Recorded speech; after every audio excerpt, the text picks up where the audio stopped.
I think just chasing that feeling of being accepted through that, I think that was the emotion I was chasing, especially as like I said, as a young child. And now I'm asking questions like, yo, why not? Like, what's going on? Like, you don't mess with me like that no more? And I never had no answers. Right.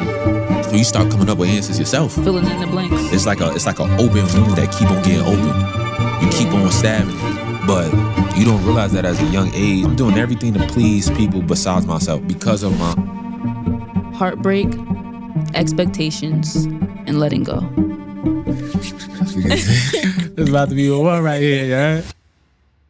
What was the first lie that you started believing about yourself? I started believing. Sheesh.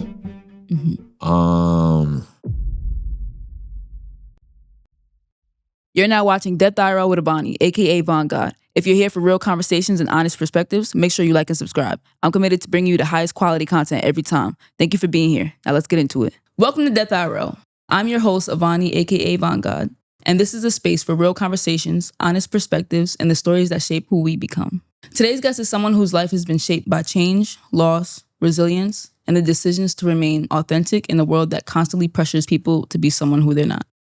From moving away from Brooklyn at a young age, to navigating challenges with identity and belonging, to building a movement centered around being unapologetically yourself. His story is ultimately about learning to trust who you are, even when the world doesn't quite understand it yet. Today, I'm sitting down with... What's up, y'all? It's your boy Britton here from New York, my artist. We bringing real back. That's the movement right now. Bringing real back enterprises. It's going to be everywhere. Y'all going to see it everywhere. That's what we pushing. And yeah, let's get it started. All right. Section 1. Who you were before the confidence. When you think about your childhood, what emotion comes up first? When I think about my childhood, what's the first thing? Like emotion-wise, I think just trying to find something, right? I don't think it's a particular, maybe it is an emotion. I'll kind of figure out as I talk. But as a young one, I had a lot of different dreams and aspirations and talents. It's in playing the guitar, music, something to make me feel something, you know? I got that first feeling when I was on stage. I was like, I was on a dance team. I was playing the guitar. I was doing a whole bunch of stuff just to be in something. You feel me? Especially as a young kid. And so chasing that feeling, especially seeing it on TV as a kid, you seen all your favorite little shows. I was a big fan of the Doodle Bots. You know, it's the Doodle Bots. The Doodle Bots. The Doodle Bots. Yo, the Doodle Bots was my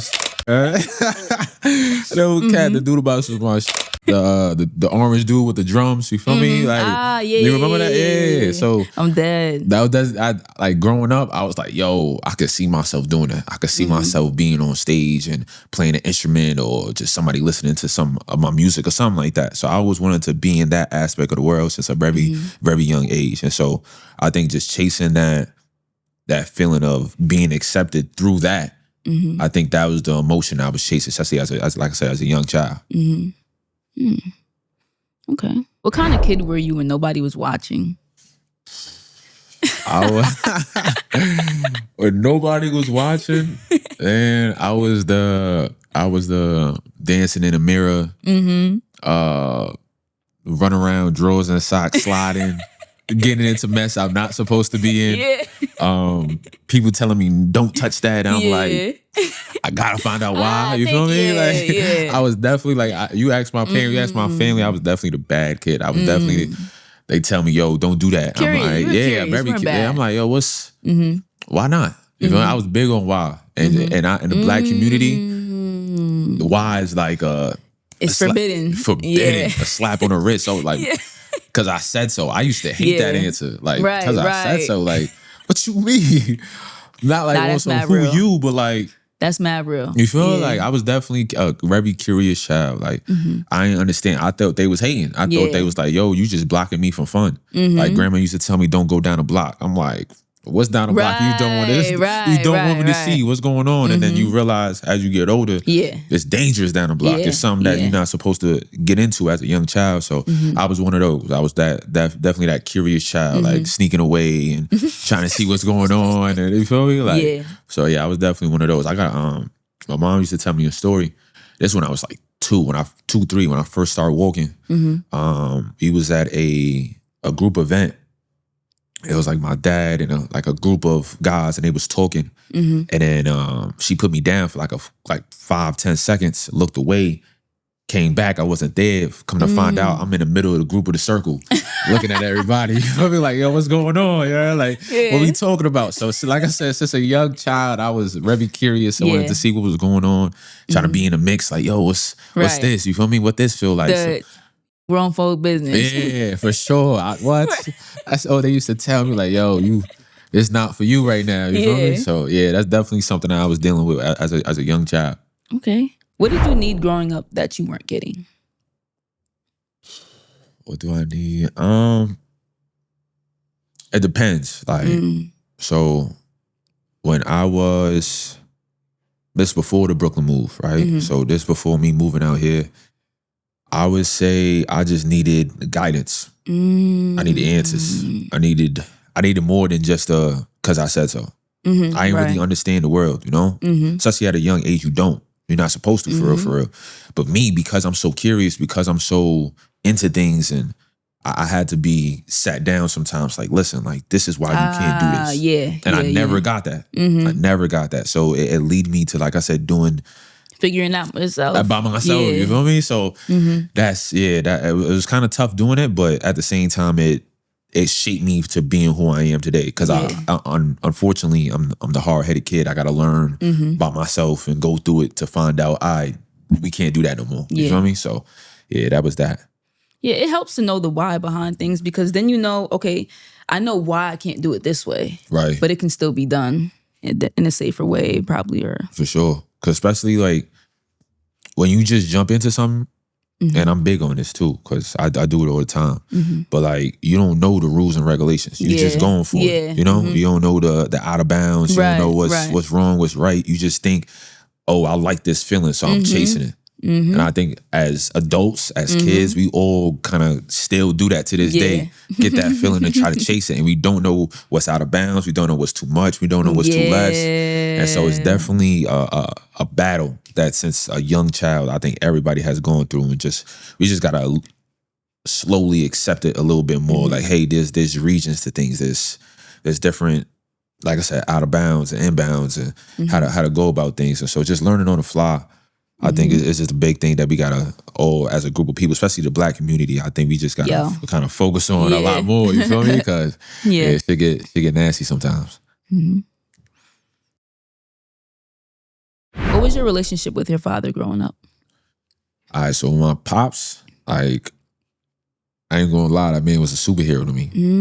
Like, growing up, especially in Brooklyn, he big dude too. Right? I ain't gonna lie, I don't work on my traps too much, because genetically, I know that it got no neck. You heard? Okay, like, growing up, he was top dog. Like, no cap. He walk into the room, he control the room without saying anything. You feel me? And so to me, I'm like, nah, that man is different. Like I say, aura. Immediately when he stepped into the room, you feel me? He rocking a chain. He pulling up at a Chrysler 300. You feel me? Like, he was one of those pops. Like, especially when he picked me up from school, and I'll come outside and they like, yo, who that? I'm like, that's my pops. I'm hype as heck. That's my pops. He put me up at a Chrysler.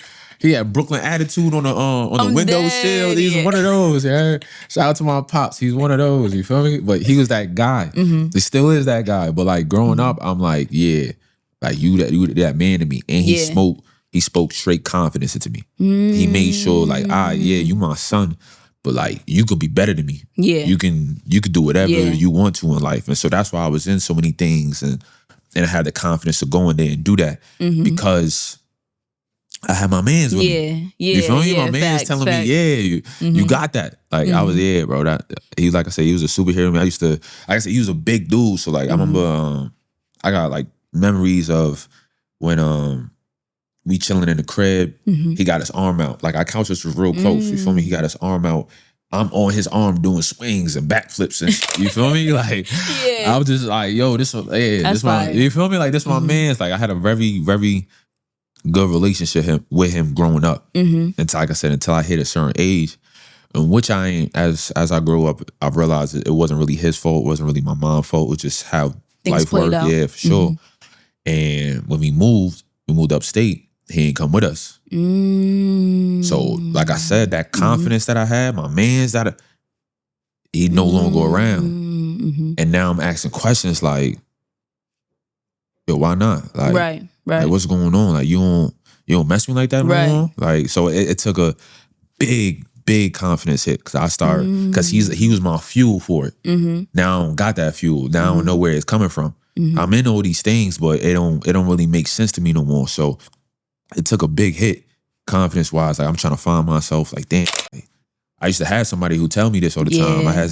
And then now you a phone call away, but them phone calls start getting less and less as you feel me? So it was a big hit, but like, you want me to explain how it kept on going, or like you just want me to stop here at childhood wise? You could go as far as you want to take it. I bet. I just wanted to, you feel me? Yeah. All right, so like I said, when I moved to upstate, like I said, it took a big toll on me, right? On my first birthday, it was like in 6th grade. I want to say 5th. Nah, I'm lying. Like 5th, 4th grade, if I'm not mistaken. I had people pull up. I had it in my garage. I had a this how type time I was on. I had a High School Musical type of, you feel me?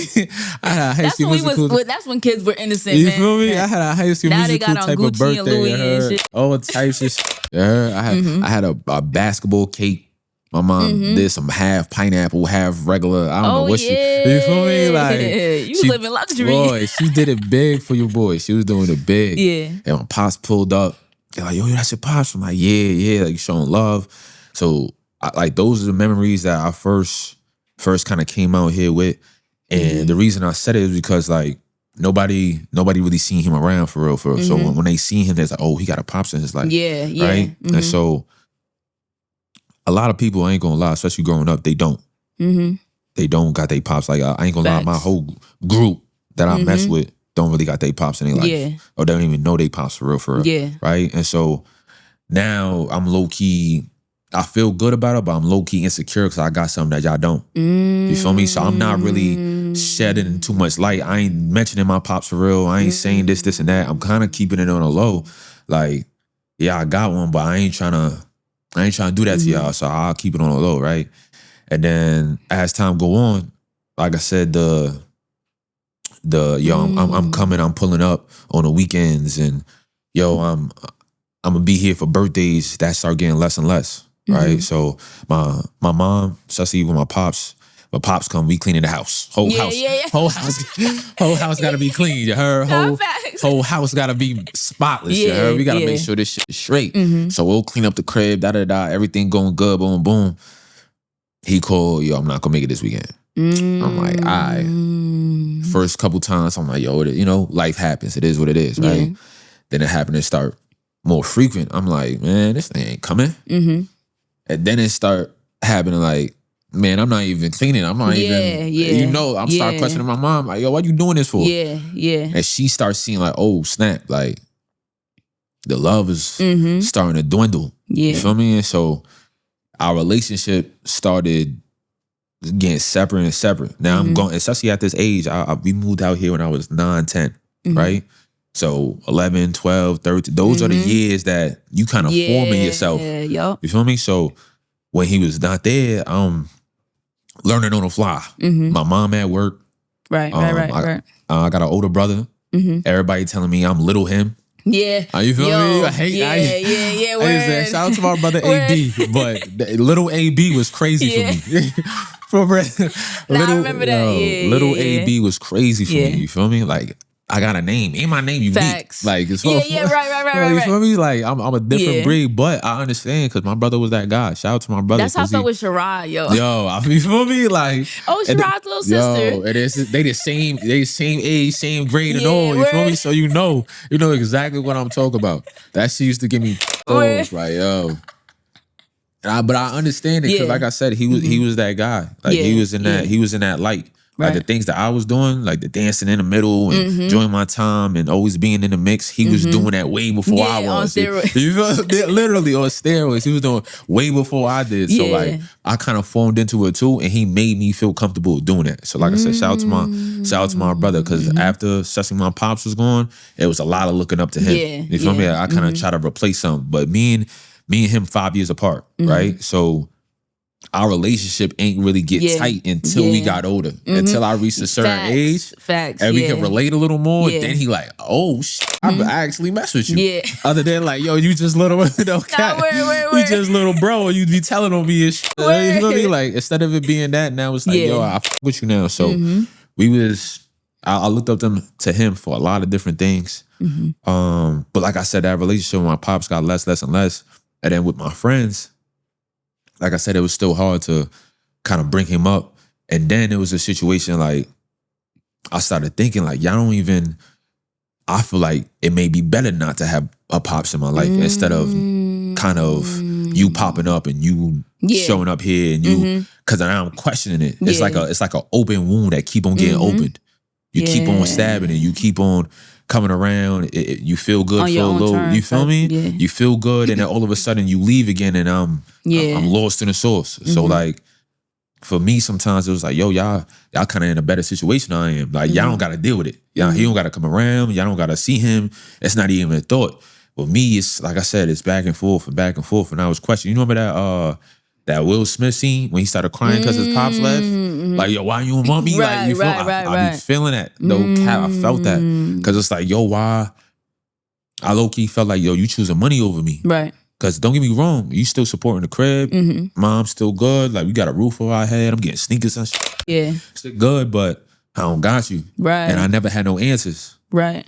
So you start coming up with answers yourself. Like, yeah, this nigga that's a fact. Filling in the blanks. You feel me? This nigga don't only me like that. Or,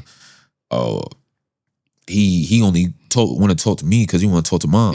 Especially when he called me, yo, where your mom at? Yo, put her on the phone. We barely having conversation. And like I said, growing up, he really just checking on his wife. Like, yo, is she good? Like, but don't get me wrong, that relationship, it tarnished. So my age from 10 to like 17, 18, I hated him. I hate it. Now, I don't know. I hate a strong word, but it was a strong dislike. Because I didn't understand. Yeah, especially when you don't have like the context of the situation. You just have your perspective. Literally. I did not understand. And what it looks like. You feel me? Like I didn't understand what was going on. I never got broke down like, hey, this is why we doing this. This is why what's going on here. So around the age of 17, 18, we copped, this was 2019, if I'm not mistaken.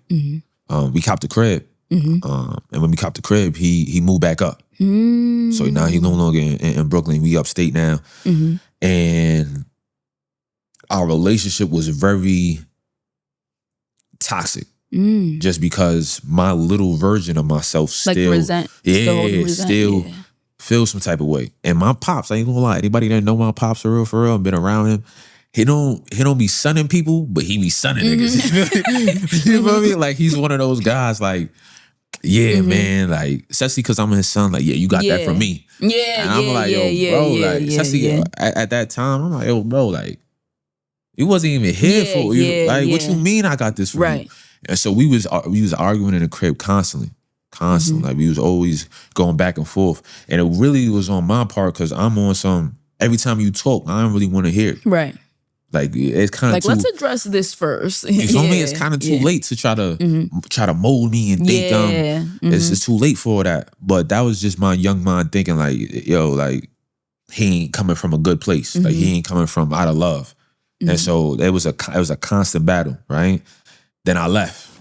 Shout out to Texas. I went to San Antonio, right? And with me being gone, I'm now handling life by myself. Right? I'm a grown man, or becoming a grown man in a unfamiliar territory. Right. And I kind of need a male perspective on how this gonna go. How to move. You know? Especially I'm now the man in the house. It's me, Shorty, my dog. Yeah. You feel me? Like I'm now the man in the house. So I gotta control things. So I'm constantly, yo, Pops, like, Right. what I'm supposed to do with this? Like, how I'm supposed to do this? Let me run this by you. You know? So our relationship slowly started getting stronger through that, right? Then We gonna get into that the big, later. But then I came back and we locked in. He like, all right, yo, everything happened for a reason. We kind of been here before, but we never been here before. Right. But this ain't nothing for us. And he just, shout out to my pops, because he really teaching me how to maneuver things through now as a grown man. Right. Like as a person, like, yo, this is how you want to do things. This is how you want to, and this is how not to let things like that happen again. Yeah. You feel me? Yeah. So me and his relationship now, like this, like tight. I call him right now, like, yo, pops, how you do? And he like, yo, what's up? What's going on? You feel me? Like they'll have a whole conversation. So shout out to my pops, because me and him now kind of locked in. We got a great relationship. That's my dog now. Like we and him go to war, and it's nothing, because he know, like, we both on the same time, and like, all right, yo, no matter what happened, no matter what was going on, don't get me wrong, it wasn't explained, but it was out of love. Like, and he ain't have his pops in his life either. So he's starting from scratch. Yeah. He's starting from somewhere where he don't know what to do. He don't know how to maneuver. So in his eyes, getting to the bread and getting to the money, providing for my family is the only thing you could do, you know? So like I said, as a grown man, you start understanding that. And like I said, he kind of broke it down to me when we moved. It wasn't really his decision. You feel me? My brother was getting into kind of some mess. Yeah. Things was happening in his city, and Brooklyn, like especially back then, 2010, 2009, anything can happen. And my mom is very, shout out to my mom. My mom is very, I ain't gonna lie, my mom is very dramatic. My mom is very like, yo, some small shit happened, it's really some big shit in her eyes. But my mom is also a psychologist, so she knows sometimes things is deeper than what it is. So that just kind of explained her mindset. But she was like, yo, I'm getting my kids out of here. I'm not having this. You're moving with your auntie and uncle. I'm getting my kids out of here. Like, I'm not feeling this. My godmother was already out here too. Yeah. And so she was like, yeah, we already been out there. Oh yeah, that was a smooth little. Yeah, we already been out here. You already, like, they was living in Woodridge. So we already went out there. We already kind of know. Don't get me wrong, it's a lot different from the city. Yeah. But we can, worry-wise for her, went down tremendously. Yeah. You feel me? So they decided, like, all right, we going to do that. But like I said, they did not explain nothing to me. And I found out, and it's like I said, to the age of 19, 20 years old, like, yo, this is why we did what we did. Like, so my pops was like, yo, there's only so much I can do. Yeah. And he was making bread out there. He had his own business. He had the electrical. He had everything in line. So it was real hard for him to be like, yo, I'm going to just jump up and leave all the things I got here, when upstate you getting less money compared to the city. You feel me? So they was like, yeah, we just going to have to manage it out. And shout out to them. They've been married for 25, 26 years. Thugged it out for a good 7-8 long distance from the city. I was about to say long distance. You feel me? So to me, it was like, that's another thing we're going to get into, which is relationship-wise. That's what I'm looking up to. We can go through anything. Right. And it don't matter. Make it work, But that's my relationship with my pops, from kind of starting when I was a young age to now. Like I said, it's a lot of turmoils, and it's definitely a giant roller coaster of a lot of different things, but I think the end all be all, everything was happened for a reason. And he, like I said, he my man's now. Like, that's my dog. That's fine. I think that's one thing that I try to keep in mind. And it's funny, I was having this conversation with somebody, but it's like keeping in mind, like, a lot of our generation is just built different. For sure. Like, we just different. For sure. Like, we have, I won't say arrogance, but we just have a certain type of vibe to us, to where it's like, nah. It's like, we not why? Feeling that. Actually, why are we doing that? Like, we question things. Question everything. And even with my own personal relationships with my parents and stuff, I try to keep that in mind. Like, you have to remember, like, the boomers and then the millennials, you have to remember, they were born in a time where everything was hush-hush. And that was the way to survive. Yeah. It was like, even down from, I'll take it to slavery, because it wasn't that long ago. For real. It was like, don't touch that, don't. Yeah. And there was no why. At all. There was no questioning, no nothing. That mindset being passed down, you got to remember, like, your parents were raised by that. For sure. So that's what they have as a reference to, like, raising you in a lot of things. And they feel like, okay, keeping me away from everything, and then I turned out I turned out good. So it's like, I'm going to do that with you. That's a fact. But it's like, we just like, nah, actually, I need that why. For real. I need that. I need that. For real. Nah, and I think that's the difference. Yeah, I could definitely see that. But it's not right, but having that context definitely helps you be a little more understanding to like why they approach things in that way or why they felt like that was the best way to like shield you from things, you know? That's a fact. Because I didn't even think of it like that. So I see, like, like you said, the way they was brought up and it was passed down. Because that's, even like I said, back when slaves, the master was telling them, don't talk back. Or telling each other, yo, just don't say that because you're going to get them mad. So that being passed down from generation to generation, I never even thought about that, but that makes perfect sense. They telling us like, yo, it don't even matter the why. I just told you because I told you. And y'all was told that from generation. Literally. And we finally like, yo, that don't even make sense to me. Right. Like you ain't question that. Even when you at work and like the older co-workers is like just going dumb hard. And you're like, you're bugging. You're not even on the clock yet. At all. You ain't even settle in, shorty. Like, relax. Nah, for real, people be going crazy. Especially the 40, 50 rolls, bro. I'm like, yo, bro. You finna die in here. Nah, but you know what I'm saying? Like, it's definitely a learned behavior. And I'm glad that we're gonna be the change. For sure. Know? Yeah, the start of it. How did moving away from Brooklyn change you? So moving away from Brooklyn made me, because Brooklyn's a big city, right? And so there was constant things that going on. Like that movement, noise. A lot of noise. So the stagnant, the calmness freaked me out. Not gonna lie to you. It definitely freaked me out. Like I'm up-paced. I'm always, like I said, there's a tune in my head at all times. I'm singing, I'm dancing, I'm doing something that's keeping me, and where a place where it's calm, that's kind of frowned upon. Yeah. Like, yo, you what's good with you? You like, it's uneasy. It's like, what's going on? Like, what type time you on, you know? Like, you a little jittery. You moving it, you want to do this, you want to do that. So the move was a big change, but it helped me lean on the talents that I had. So my first time rapping, my first time being in the studio, shout out to my uncle. He put me in a studio when I was like 7, 8 years old, maybe, right? It was me and my cousins. We had a group called 324. You feel me? Shout out to my cousin Brianna, Ryan, and my brother. We all grouped up. And our first song was like "Pump Up the Party." You feel me? But yeah, you know how you young and your grandparents and everybody all together and your cousins. Yeah, we all grouped up. We was writing back then. My little rap name was Lil BB. You feel me? I'm thinking of that guy. Okay. So we get into the studio, and that's when I kind of fell in love with music, and I kind of had my first experience.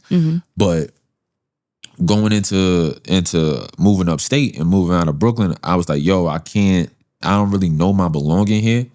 So I'm gonna fall into those. I'm gonna be the singing. I'm filling in the noise. Yeah. Make my own noise. For real. Yeah. I'm rapping now. Like I done had a whole rap that my guys still know to this day. You feel me? Like still know to this day, because I used to rap that shit all the time. Like, yo, I could rap. They said, what? Yeah. Bust on. I used to say the same thing every time. You feel me? It's like the game with that one line. Yeah. What he said? Red rose, white ceiling.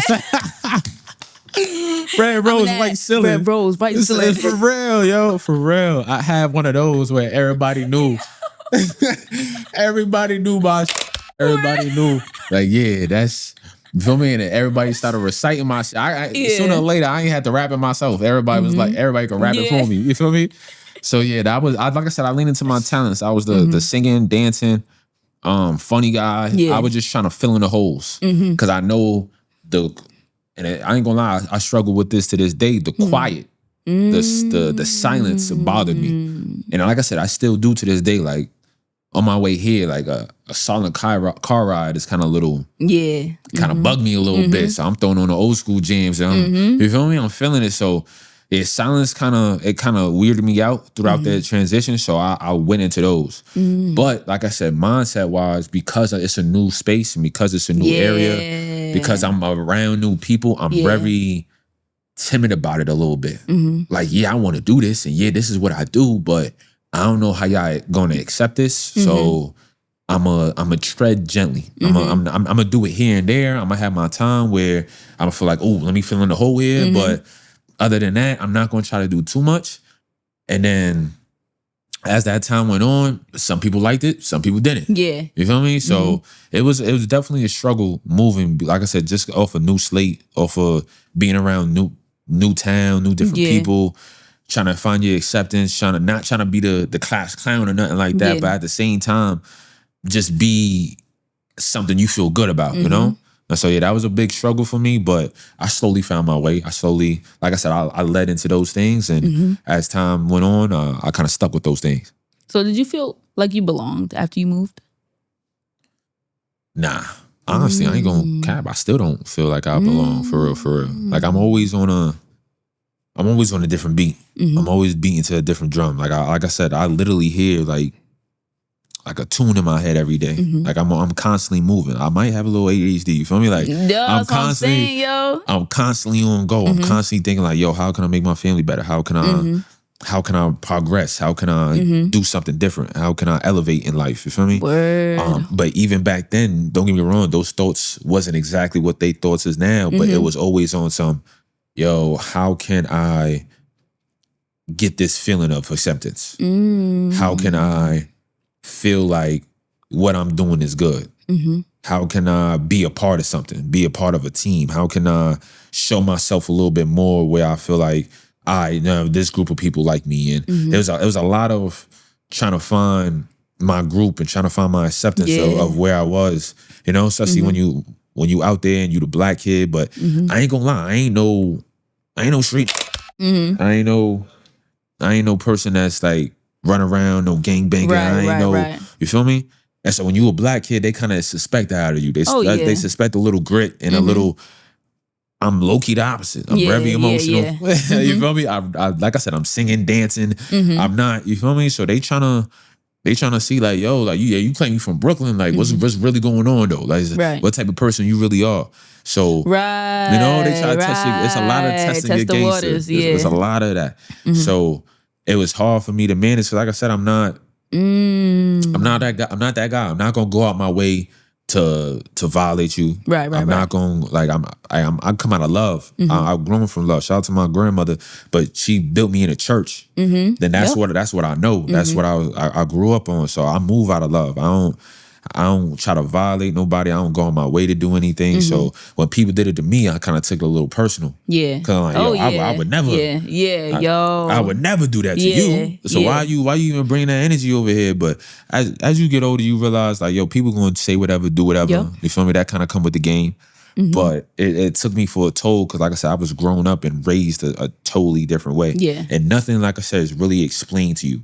You just learn it on the fly. So I don't even know people like this. I'm like, where did that come from, brother? Like, that's crazy. I didn't even think of that. Like, you trying to make me feel some type of way? Like, what's going on, gang? But like I said, you feel me? Like, I didn't even know people was like this. I didn't even know people was like this. Like, this is crazy to me. Because like I said, I come from a genuine place. And so, like I said, it took a toll on me. It definitely, like I said, learning on the fly, realizing like, all right, where do I fit in at? And like I said, I ain't no street dude, but I ain't no scared person either. You got a problem? All right, bet. Now it's a problem. But I ain't gonna make it a problem until it is a problem. Like I ain't going out my way to try to bother you or try to until, like I said, it's a harm to my family, it's a harm to me. Then we got an issue. But until then, I'm chilling. You can say whatever, do whatever. It's good energy over here. You feel me? I know I got God at the end of the day. And don't get me wrong, there was times in my life where I didn't lean on him as much as I should. But I always knew. I always had a feeling. That's your foundation. You know? When things go left, I get a feeling in my chest like, yo, we not supposed to be here. And then what doubled down on it, my mom used to call at the same time. At the same time, as soon as something went left, as soon as something, like I ain't gonna lie. And because I was in a situation where my pop's not there, my mom around, but she at work, I'm not really telling her shit. I'm out and about living life, doing God knows what. And I'm not telling her things. But she's so close to God. My grandmother's so close to God, and I'm so close to God. When things went left and I got a certain feeling, yo, I'm not supposed to be where I'm at. My mom calling, like, yo, I'm getting the feeling like you not. And I'm like, I never used to answer. I never used to answer. My mom still be tight to this day. I never used to answer that phone because I know, I don't even know how to explain this to you where I'm at, for real. But yes, I am doing something I'm not supposed to. I'm at a place where I'm not supposed to be. I did not tell you. I didn't let you know where I'm at. I don't know where I'm coming home either. I really don't even know how I'm getting to the crib, but just know I'm good. You feel me? And so I knew, like, because of that, this is something you gotta be aware of. Your mom is calling when you get that feeling, don't ignore it. Because that's how things went left. When you not aware of what's going on in your surroundings and you just thinking you living life and you in a feeling of it, that's how you get messed up. That's how things go left. And so as soon as I get a feeling like, yo, this ain't right, this ain't feeling, I'm out. I'm out of here. I ain't gonna lie. If I'm rolling with the guys and my guys hit me up to this day, like, yo, we out this, I could go. I have to have the keys. I'm the designated. All the exits. I'm the designated driver. Facts. Yo, because when things go, when I get heavy that feeling, yo, guys, wrap it up. We out of here. I'm not waiting. I'm gonna let y'all know, like, yo, something ain't. I'm not feeling this. You feel me? And sometimes they wouldn't understand. Sometimes they like, yo, I'm glad you did that. You feel me? So that's how I operate now. Off of that. Shout out to the people that put me in that situation. But we lean on God heavy now. I'm in church. I'm like, I gotta make sure my relationship with Him is at its most, because things be going left, and you need Him at the end of the day. That's dope. Especially when, like, because, when you're younger and you're raised in the church, because I also was raised in the church, you kind of don't really understand why, it's different, because you have the elders and stuff who live life already. They experienced this thing. They had that thing that made them run to God. Literally. You're still little and young. You don't really understand what's going on. Don't know what's going on. I was sleeping in the back. There's people falling out. It's like, what's going on? I thought that shit was hilarious. I thought that shit was hilarious, bro. Oh, look at the way she just fell. Oh, look at she on the floor. She on the floor wilding. Like, you don't really understand, but it's like a totally different, like, feeling, like, when you're an adult yourself and you have life experiences and you have that thing that, like, you resort back to your foundation. It's like, this is why I'm glad I was raised this way, because now I have somewhere to run to. For sure. Especially, like I said, with the early being introduced to God and being, it's so heavy in my life, especially with my grandmother. Like, she used to have keys to the church. So she used to pull up every day. We used to walk the block. I used to walk with her everywhere. It was like 4 or 5 blocks away. We used to walk. It used to be pitch dark in there. She was like, yo, I'm about to pray. You could go in the back. You can chill. There's cookies upstairs or something. But I'm about to pray. And I used to be in the back like, man, I don't know what she doing. Right. But when you're younger, you just like, what's going on? I used to take naps in the back. Like, still, like I said, still the cookies upstairs. I'm having a blast running around. A church, big old church, is dark in there. I'm using my imagination, having fun. Right. Like I said, and she praying. Like I said, you never really know how her relationship with God and how it really affected her. So you kind of oblivious to everything. You don't really understand, like, why she doing it or why we come here every day. Why she got keys to the church. Like, I ain't never really understand until I got older. The master key goes mad crazy. Crazy, bro. Like, people ain't even call, like, you know how, like, when you in church, it's like it's sister and brother. Yeah. It was sister. My grandmother named Rose. It's Sister Rose. Everybody. That's how everybody. And she owned a beauty salon. I was raised up in a barbershop / beauty salon. Like, my grandfather had a barbershop. My grandmother had a beauty salon. It was together. It was called His and Hers in Brooklyn. Right on. It was right on Grafton Street. Shout out to the block. And then with doing that, like I said, with everybody coming in, it was always Sister Rose. It was always this. It was always, that's how they introduced her. So me going to church and me kind of being in that field, I'm like, man, I don't know what's going on here, but hey, I'm about to have a time. People, like I Yeah. said, people passing out on the floor. I'm on one time. I did the same thing, you heard? I did the same thing. Yeah. I'm like, yo, I'm about to just let it go. They put the holy water on your forehead, drop me to the ground and shit. Yeah, I fake got my eyes closed. Peeking in your I'm in like the band in the choir, right? So to the left of me, I see them. They dying laughing. They dying laughing. Yeah. They dying laughing. I'm looking at them like, yo, hold it down. Hold it down. They got the towel, the white sheet over it. Yo, these just crying because they like, yo, bro, what you doing, son? Yeah. That's how I was kind of raised in that environment. That kind of, like I said, that made me appreciate God when things went left. Because I know there's something to go to. Yeah. I know that I'm never alone because of that. I never have like a lonely feeling because I'm like, yo, I got big dog upstairs. I'm good, you know? And so, shout out to the man upstairs, man. You mentioned getting teased for how you looked and dressed. What did that actually do to your self-esteem at the time? At the time, I definitely took a tarnish. Like it definitely took where like I felt like I didn't belong. Especially in the black community, you gotta have the J's, you gotta have you feel me? You gotta have the flyest coats, the polos, the cargos, you gotta have it all. The phone posits, you feel me? Hollister. All of that. I was a late bloomer, you feel me? Like my mom big on Burlington, TJ Maxx, Marshalls.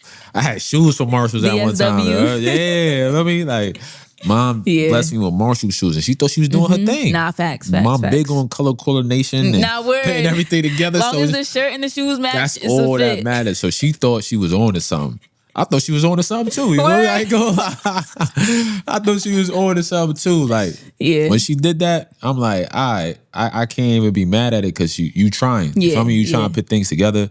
You trying on I'm getting polos and all that. She trying. She trying. But it just compared to everybody else, it was not hit. You feel me? So it was tough. Like I said, it was tough because I ain't really started rocking. I really wanted to rock until I started getting my own money. Which was like 10th, 11th grade. You feel me? So from 6th to 10th, I was rocking straight. I was rocking straight Bob clothes. She picking out the outfits. Like I said, some things that you put together, some things it's like, all right, that's a cool fit. But I wasn't the guy that's, he looked nice dressed up. I wasn't that guy. You feel me? And I knew that. I wasn't the cutest. I wasn't the flyest. But I knew I'm like, I could make you laugh. I could make you laugh. I got a couple of talents. I could sing and dance a little bit. I'm about to, you feel me? I'm about to take those and run with it. Make you laugh. I feel like that's one thing, like, out of our peer group, that was one thing that most people had on point was the jokes. Yo, the jokes. You had to. If you had nothing else, you had to have the jokes. Had to have the jokes. You had to have something to just brighten up the room. You heard? Especially if you're not gonna have the other things. If you're not the flyers, if you're not coming from money for real, if you're not just the most good looking in the room. And you make somebody laugh, you catch the whole attention. It don't even matter. It don't matter at all. You catch the whole attention in the room. So I was leaning on that heavy. And that was a great defense mechanism too. Like somebody coming with trying to clown you, it's like, all right, I got something better. I got you with some heat. And mind you, because I don't have these things, I'm waiting. I got a whole clip waiting for you. I can't wait till you start cracking jokes. I can't wait for that because what I'm coming with, I've been thinking about it for a minute. Sometimes the joke's so good they don't even gotta say them. It's just all you gotta do is laugh at somebody else's joke. I know you're not talking. Nah, for real. It start like that, It start like that. It start with that. What? You laughing in the back? You laughing in the back? I got something for you. Word. Nah, that's a fact. I'm screaming. It took a little toll, but like I said, you maneuver, you feel me? Did you feel like you started changing yourself to fit in, or did it make you double down on who you were? I probably had a battle of both. There was times where I'm like, nah, I gotta present myself in a certain way in this certain juncture. Like in like in this certain environment, I might have to act a little harder than I am. I might have to, you feel me? But in other certain rooms, I'm like, man, being myself is it's whatever. You feel me? So it was an on and off. But I was at a young age, I was definitely a person that realized I might have to put a little mask on while I'm in this certain environment. Sometimes you got to show your teeth. You know, like, and I don't honestly, I don't do that today. And you grow out of that as time go on. But it made me realize like, yo, it's okay to be yourself no matter in what room you in. You feel me? And so going through that process and having to like, all right, let me try to switch up because I'm around these people and switch up around these people. And the only person you're going to affect is yourself. Yeah. Because sooner or later, they're going to realize that ain't really you, my boy. Yeah. You feel me? And you have to look yourself in the mirror like, dang, that ain't. Like I'm really a whole different type of person when it comes to these certain situations. But because I'm around these certain guys and I'm around these certain people, you start thinking like, yo, I gotta show them that I'm with it too. And like I said, if your heart ain't in it, if your heart don't beat like that, if you ain't fully indulged and you feel 100% on that, don't do it. That's so all to the young guys, all to the kids. Do not go into a room thinking, oh, I gotta be like everybody else. Right. Honestly, the reason you here is to be you. The reason you here to be a different light is because you different from everybody else. Like that's what make you. That's what make the world go around. Everybody different. Everybody got different personalities. Right. I think everybody got different dreams, different aspirations. And if you're not fully going towards that, if you're not being your authentic self, it's real hard to feel like you belong. Yeah. Heavy on that. And it sounds crazy because you're gonna be different from everybody else, but it's gonna be hard for you to feel like you belong to something because you're not being yourself. You're not going, you know? And so it's a battle for sure. But yeah, it's locking with yourself, yeah. Yeah, like when it comes to like community, it's like we're not meant to be alone. As much as we push, sure. I don't need nobody. We not meant. We are meant to be amongst other people and to have community, and it's something fulfilling about that as well. So it's like if you portray yourself in a way that's not authentically you, it's like okay, now everything around you is not like really gonna serve you anyway. Exactly. So I mean, I'd rather be the awkward kid with like 2 genuine friends who are actually my tribe. You feel me? Than try to fit in with the whole world and I feel like I'm alone. Okay, because those people gonna like take the things that you being yourself with and glorify them. Yep. Because that's what they like. Yep. That's why I mess you. That's why I mess with you. Facts. Because you was this certain type of way and I know that's really you. And so, yeah, now we going to glorify that. When you in other rooms and you being something you not, and you start showing your true self, they're going to look at that like, yo, because it's always going to come out. It's always going to come out. You're going to get too comfortable. Yep. You're going to take your shoes off. You're going to start relaxing. Like, yeah, I'm with the people I love. I'm with the people. And you're going to start being a person that you really is. And they're going to start looking at you like, bro, where that come from, man? You're going to take your shoes off. For real. You're going to start getting comfortable, yeah? You're going to start getting real comfortable. You're going to sit down on people's couches. Facts. Think it's sweet.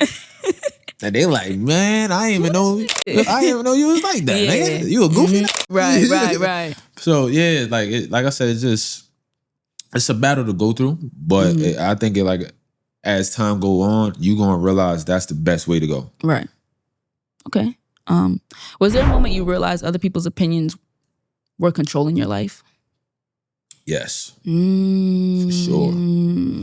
sure. I've been through some shit where some went down and there was a little brawl and I lied about it. That's how I know I'm like, I'm trying to please too many people. You feel me? I'm like, nah, I was with y'all. Mind you, I was sitting back like, yo, y'all niggas hey, what's going on? Like, they ain't really doing nothing. Niggas running around. What's really going on? And like I said, because of me lying about it, I realized to myself, like, yo, what am I? Yeah. Who I'm trying to please, for real, you feel me? And then after that happening, you try to kind of build yourself back up. Because I told him, I ain't gonna lie, I kept it a buck with them after a couple of days, like, nah, that ain't I was not. Yeah. You feel me? They like, what? But you? And I had to realize, like, damn, like, lying only really hurt yourself at the end of the day.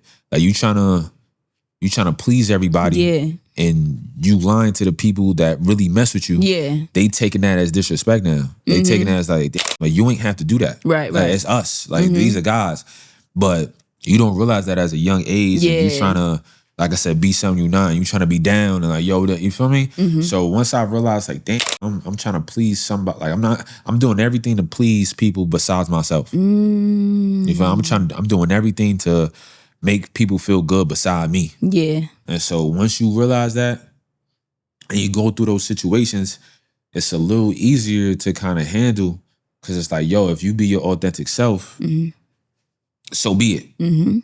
Like, yo, I went in there 100% me, and I'm fine with the outcome. Right. You feel me? Right. You're going to be and mad. I'm fine with the outcome. You're going to be pissed off if you go in there not being yourself, Yeah. half-assing it, or something happened, and now you looking back on it like, damn, I should have did this, I should have did. You feel me?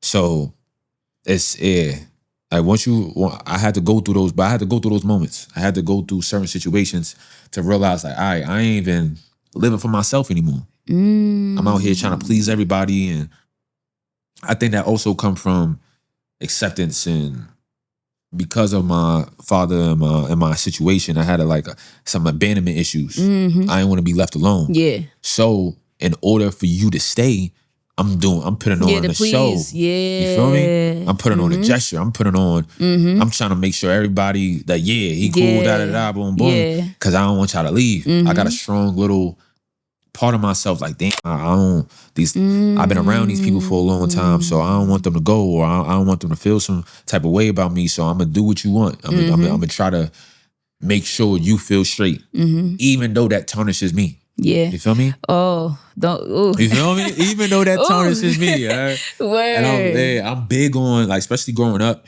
and I had to stop this, right? Growing up, I was big on, can't is not in my vocabulary. Right? I was big on that. Like, yo, can't is not in my vocabulary. I'm not saying can't to nothing until I realize I'm now using that for other people. And with using that with other people, but because I know I can do it, maybe I don't want to, but because I know I can do it, I'm now doing other things that just to please you, even though that don't sit right with me. Right. For me? So can't, I gotta say I can't. You gotta say you can't sometimes. Yeah. Facts. Just for your own peace. Facts. You feel me? Like, you gotta say I can't sometimes, because, like, yo, you want me to do this? I can't do that. That's gonna fuck with my peace. Right. I love you. Right. I love you, but at the same time, if I was to do that, that shows I don't love myself. Yeah, you can't be a yes man. You can't be a yes man. So I had to realize, like, I understand where you got the mindset. Like, there's nothing we can't do for sure. Like, we can do anything we put our mind to, for sure. But if it's messing with your peace, if it's something that's out of line with you that don't feel good, if it's something that you haven't prayed about and talked to God about, we can't do that. And no is a complete sentence. Yeah. No, like, I can't do that, gang. And they just gonna have to live with that. They might look at you differently. They might say whatever, da-da-da. But as long as you know, like, that was something that you couldn't do and you wasn't gonna feel right doing, that's all that matters. You definitely have to have, like, discernment. Like, that's the thing too. Well, maybe on this topic, one thing that made me start having thoughts like that, I was watching something with, like, Vlad TV. He was talking to somebody, and he was basically saying, like, he used to be a DJ, and then he realized he seen someone else DJ, and he was like, oh yeah, nah, I'm not gonna be able to do that. And he was like, to that extent, and he was like, I gotta pivot into something else. And then I started thinking about, like, how most people would say, oh, don't tell yourself you could do it. You could do whatever. But what I took away from it was sometimes you do need to know, like, you can be good at something, but it might not be the time for that thing. Right. Like, the best thing I reference is, like, when I was doing music when I was younger, there was this guy in Middletown, and he made, like, magazines. And they were nice looking magazines, but it's like, nobody's reading magazines. Nah, for real. So it's like, you could be good at something, and it's not always something to where it's like doubting yourself or saying you're incapable. Sometimes it's just putting your cards on the table and being like, all right, that ace isn't right in this scenario. Let me hold that. Yeah. You know? Like so realistically, yeah, we're not capable of doing that right now to that extent. Yeah. It's not even like you can't do it. It's just we can't do it like the that. Timing, yeah. And sometimes it's good to know when to pivot, because I think that's something that we do a lot, is like we confuse the can'ts, right? Yeah, it's like there's it's not the time, and it's like, and then there's telling yourself, I can't do this. For you know sure. what I'm saying? So that's mad real. Speaking of lies though, what was the first lie that you started believing about yourself? The first lie that I started believing, sheesh. Dang, that's a good question. The first lie that I started believing. I'm trying to think as a kid. The first lie that I started believing was that I just probably like, you're not good enough. Or something in that area, right?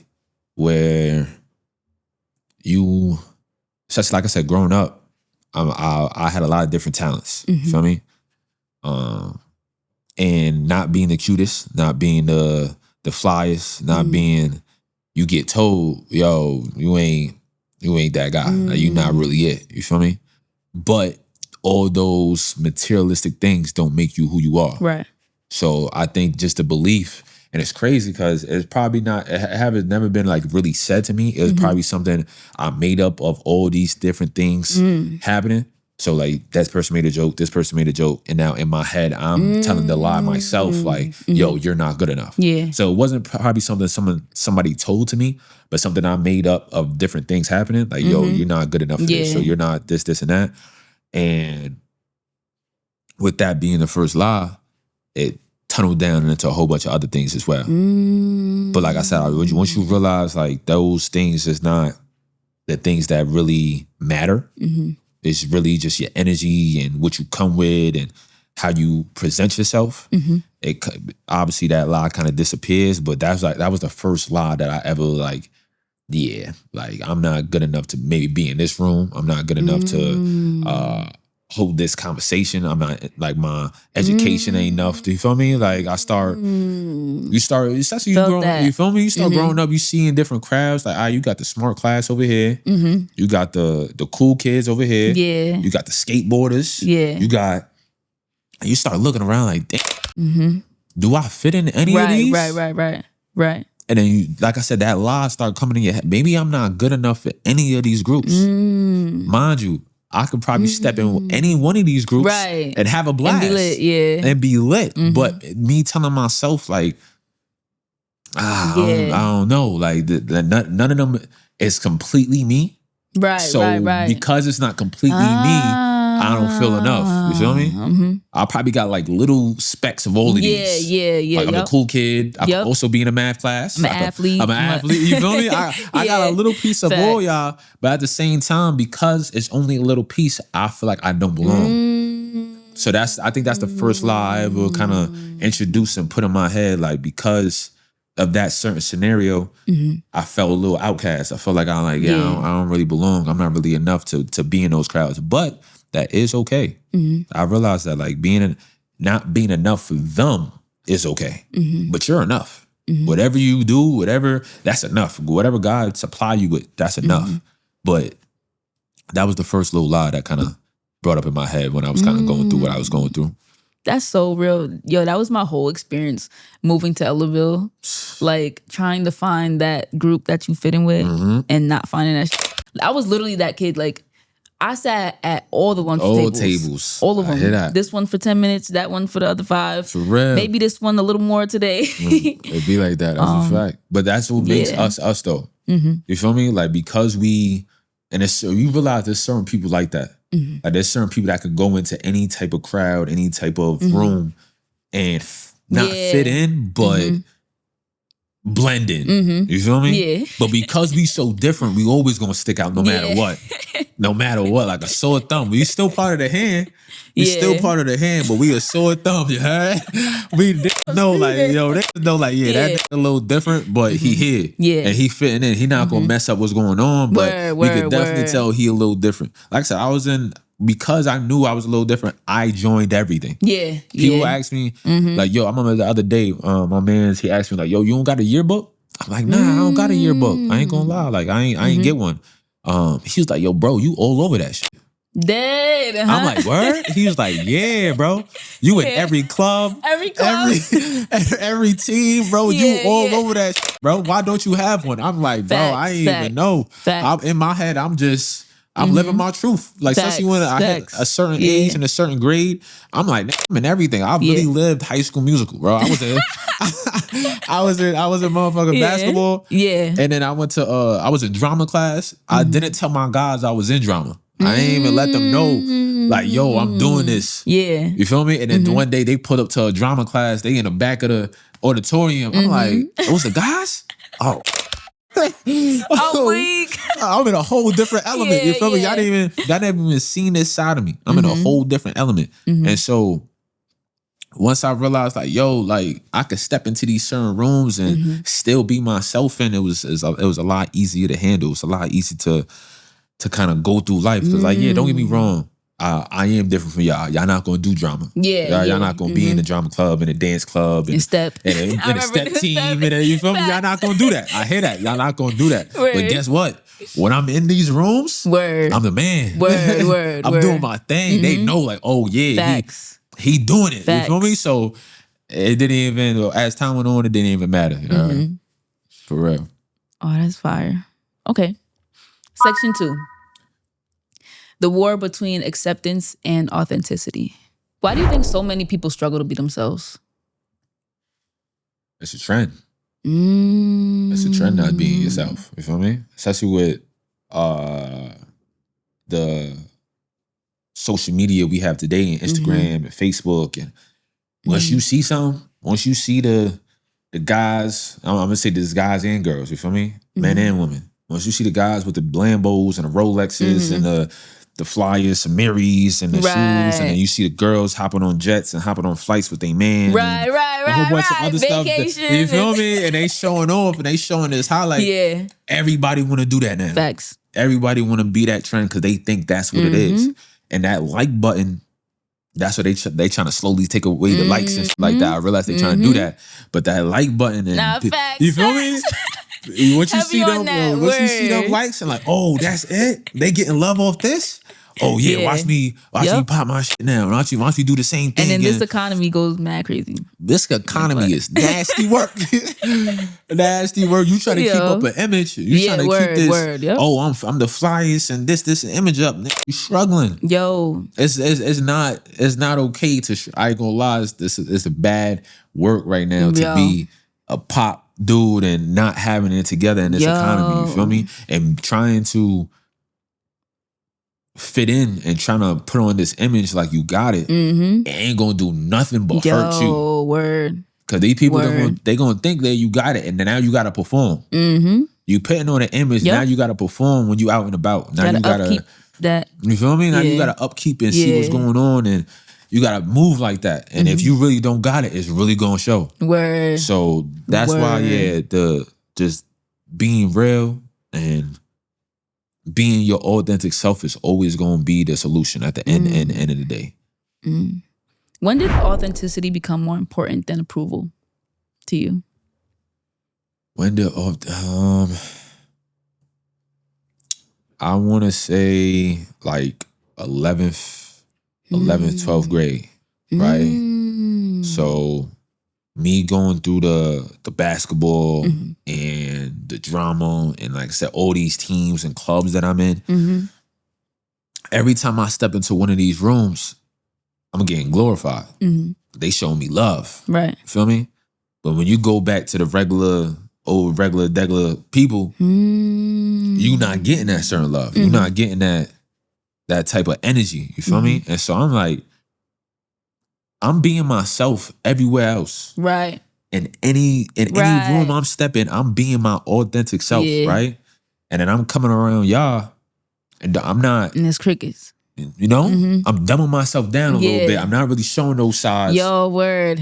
And it's crickets over here. You feel me? Like there's no real. And don't get me wrong. There's some glimpses that I show that side, and they like, yeah, that's funny, da da da. But like I said, those things wasn't getting glorified. Yeah. And so in my eyes, when those things happen, I'm like, oh yeah, I bet. I need to be myself. I need to be those things more. I need to be myself more, because obviously, the more myself, the more love I get. The more they realize, oh, he is different, but it's a good different. You know, so that's where it kind of kicked in for me. When I started realizing, like, yo, I'm don't get me wrong, I'm part of the cool kids group, and yeah, we rolling around, and but when I'm in these other rooms and I'm doing my thing, I feel something. I feel fulfilled. Right. You heard? Like I feel like I'm in chorus and I got a solo. And you feel me? Like when I'm in all these things, I feel fulfilled. I'm singing my heart out on stage. Right? I'm having a blast. Shout out to all my teachers, because they realized that I had multiple moments. People pull me to the side, like, you're not like the people you hang around with. Not like we know, like you not. You a good kid. You was raised right. You was raised proper.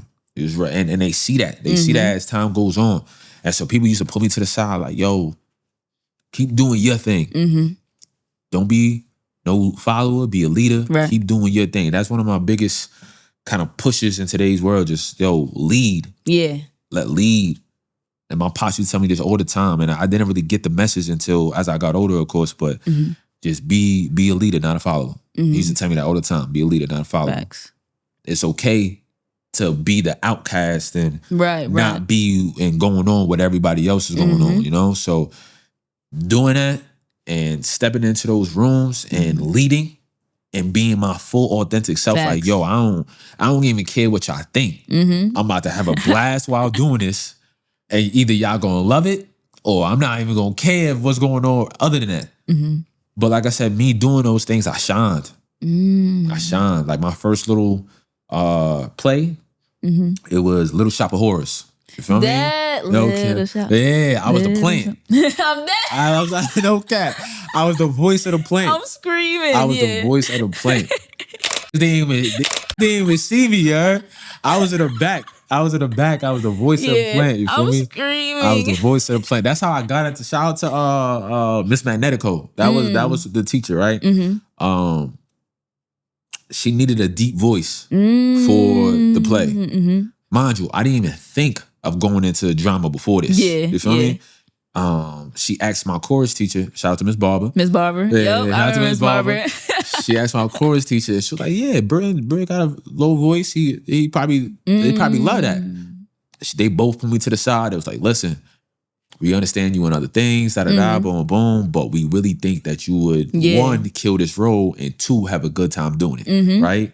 So I'm like, all right, I'm going to see what's up. Mind you, like I said, this big High School Musical for me type. Like, I'm like, yo, I don't know if I'm going to let the guys know.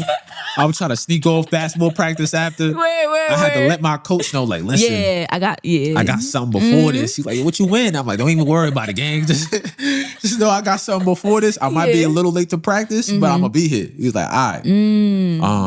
And so, yeah, like, once I got into that, I was hiding it for a little bit. But that first show, like I said, people didn't even see me. They just heard my voice. Yeah. That first line I did and that crowd went crazy. I'm like, nah, this is something. I was like, this is something, yeah. Like I was like, yeah, I could see myself doing this for the rest of my life. I could see myself being in this field. And ever since that, I've been on my little acting, and I kind of pieced the music and the acting together now. Like, all right, bet I need the visuals. I gotta make sure I do a little skit here. And facts. You feel me? So yeah, shout out to them, because they really brung something into my life that I never even knew I loved. So doing that, facts, it made me like, yo, this is something truly who I am as well. Like it's a part of me now. And so with that, I was like, yeah, this is something fire, right? The next year after that, I don't think I did it. I think something came up. But my senior year, we did Annie. And I actually had a role now. Like now I'm on stage. Now I'm actually got to learn my lines and do all the extra stuff. I ain't gonna lie, I'm still on some like, I don't know if I'm telling people too much. You feel me? Like, they know I do this now. They know I'm like, he been in the play, But now, like I said, I got a big role. Yeah. I gotta. Now I'm showing my face for real. Yeah, for real. Now I gotta, like, it's no longer the voice. People could have guessed it. I ain't gonna lie. An older lady at a little shop of horrors thing was like, I thought it was a recording. So people didn't even realize like it was a voice behind it. But now I really gotta show my face. Now I'm really, they put makeup on the neck. On Texas. They got me dressed up. You feel me? I had to play, I forgot who I had to play, but I had to play like a robber type shit. Like, they dressing me up. I'm getting maked up down. And shit, you feel me? Facts. And I was, like I said, because I was so like, I don't want people to really know that I'm really doing this. I hit it. And because of me hiding it, I ain't really take it too serious like I should have. Like, I ain't know my lines until dress rehearsal. And everybody know who in that acting world, dress rehearsal is literally the couple rehearsals before the show. Yeah. So like, I ain't know my lines for real until then. And then I remember my teacher told me, she was like, listen, if you don't know your lines by dress rehearsal, like, we low-key gotta make some substitutions. Like something gotta budge. I'm like, all right. So that night, I doubled down, listened to the recordings of myself. By the next day, I knew all my lines. Pulled up, they was like, whoa, what? I'm like, I had to. I'm putting myself in the forefront now. I gotta make sure I pull through. I gotta make sure I show up. And like I said, me being on stage, I got that feeling again. Crowd cheering. She had me like introduce the show. Like, hey, everybody, how y'all doing? So I really stepped into that element of like being who I really want to be. That host, the people talking, and because I'm comfortable doing that, and I know that's who I am and who I want to be. But it really took me some time to really step into that light and own it. You feel me? And own it. So shout out to those people who put me in those situations. But those made me very comfortable in the rooms I sit in now and know basically the question you was asking, like how authentic and how I got there. And those kind of the makeup of things. Okay. So branching off of that, aside from authenticity, we throw the word real. I'm a real... For sure. So what does being real actually mean beyond a slogan? So being real, to me at least, right, is being authentically yourself at all times, no matter what the consequences is, right? So you're right. It is. We pushing the slogan heavy. Don't get me wrong. You feel me? Pushing the slogan, being real back. Y'all gonna see it everywhere. I'm having on shirts, socks, whatever you could think of. You feel me? But at the same time, it's giving back. It's making sure the youth know what that means as well. I think I'm big on, like I said, God. I think growing up, especially you as well, and being brought up in a church, that brings some type of community and kind of homeness that we have. You feel me? A lot of generations growing up after us don't have that. And I could see them searching for something. They trying to be in a gang. They trying to be down with the guys. Oh, y'all smoke, so I smoke. And oh, y'all shoot guns over here. You feel me? So they trying to find something. And we already found it unknowingly through church. So being up in that background and kind of growing from there, you realize like, all right, this was real. All that other stuff, all that trying to fit in other groups. And that's not where it's gonna be based at, because those things can leave at any time. You know? And so I think it's just getting back to where it all started. Just getting back to like when you was a kid, having that kid feeling, having that urge to just go outside and play, and the block used to be lit. The block used to be lit. We used to have a time before people was up in the finger and judging. People used to have a time outside. Kids used to be in the bouncer houses and we playing basketball. And manhunt. We had it all, and nobody was worried about nothing. Nobody worried about what dollar you got. Nobody worried about what type of things you had on. we all having a blast. And because we having a blast, nobody really care what materialistic things you got on. So I think just getting back to that, back to that authenticity where we can just have fun and have a good time without people worrying about our safety, without us worrying about what we got on, without other opinions. And like I said, that's my big mission in my life. I think that God put me out here for, like bringing that authenticity back, bringing that feeling back. Like I want to do this coming soon, real soon. I want to do events where everybody come out, we have a good time, do a little basketball tournament. You feel me? Bouncy house, have things for the kids, food. You remember National Night Out? Nah. You know, in Fallsburg. I wasn't in Fallsburg. I used to be such a hater, yo. I used to be like, damn, I want to go. We was in Woodland. I hear that. I definitely, but in Fallsburg, they used to have a National Night Out at the basketball court. I don't know. I think they stopped it like 2000 after COVID. After COVID happened, it was a wrap. It was a wrap. They didn't even think about that shit no more. But like they used to have the basketball tournament, food out, kids out, and I want to bring that back. I got to talk to the right people to get that back.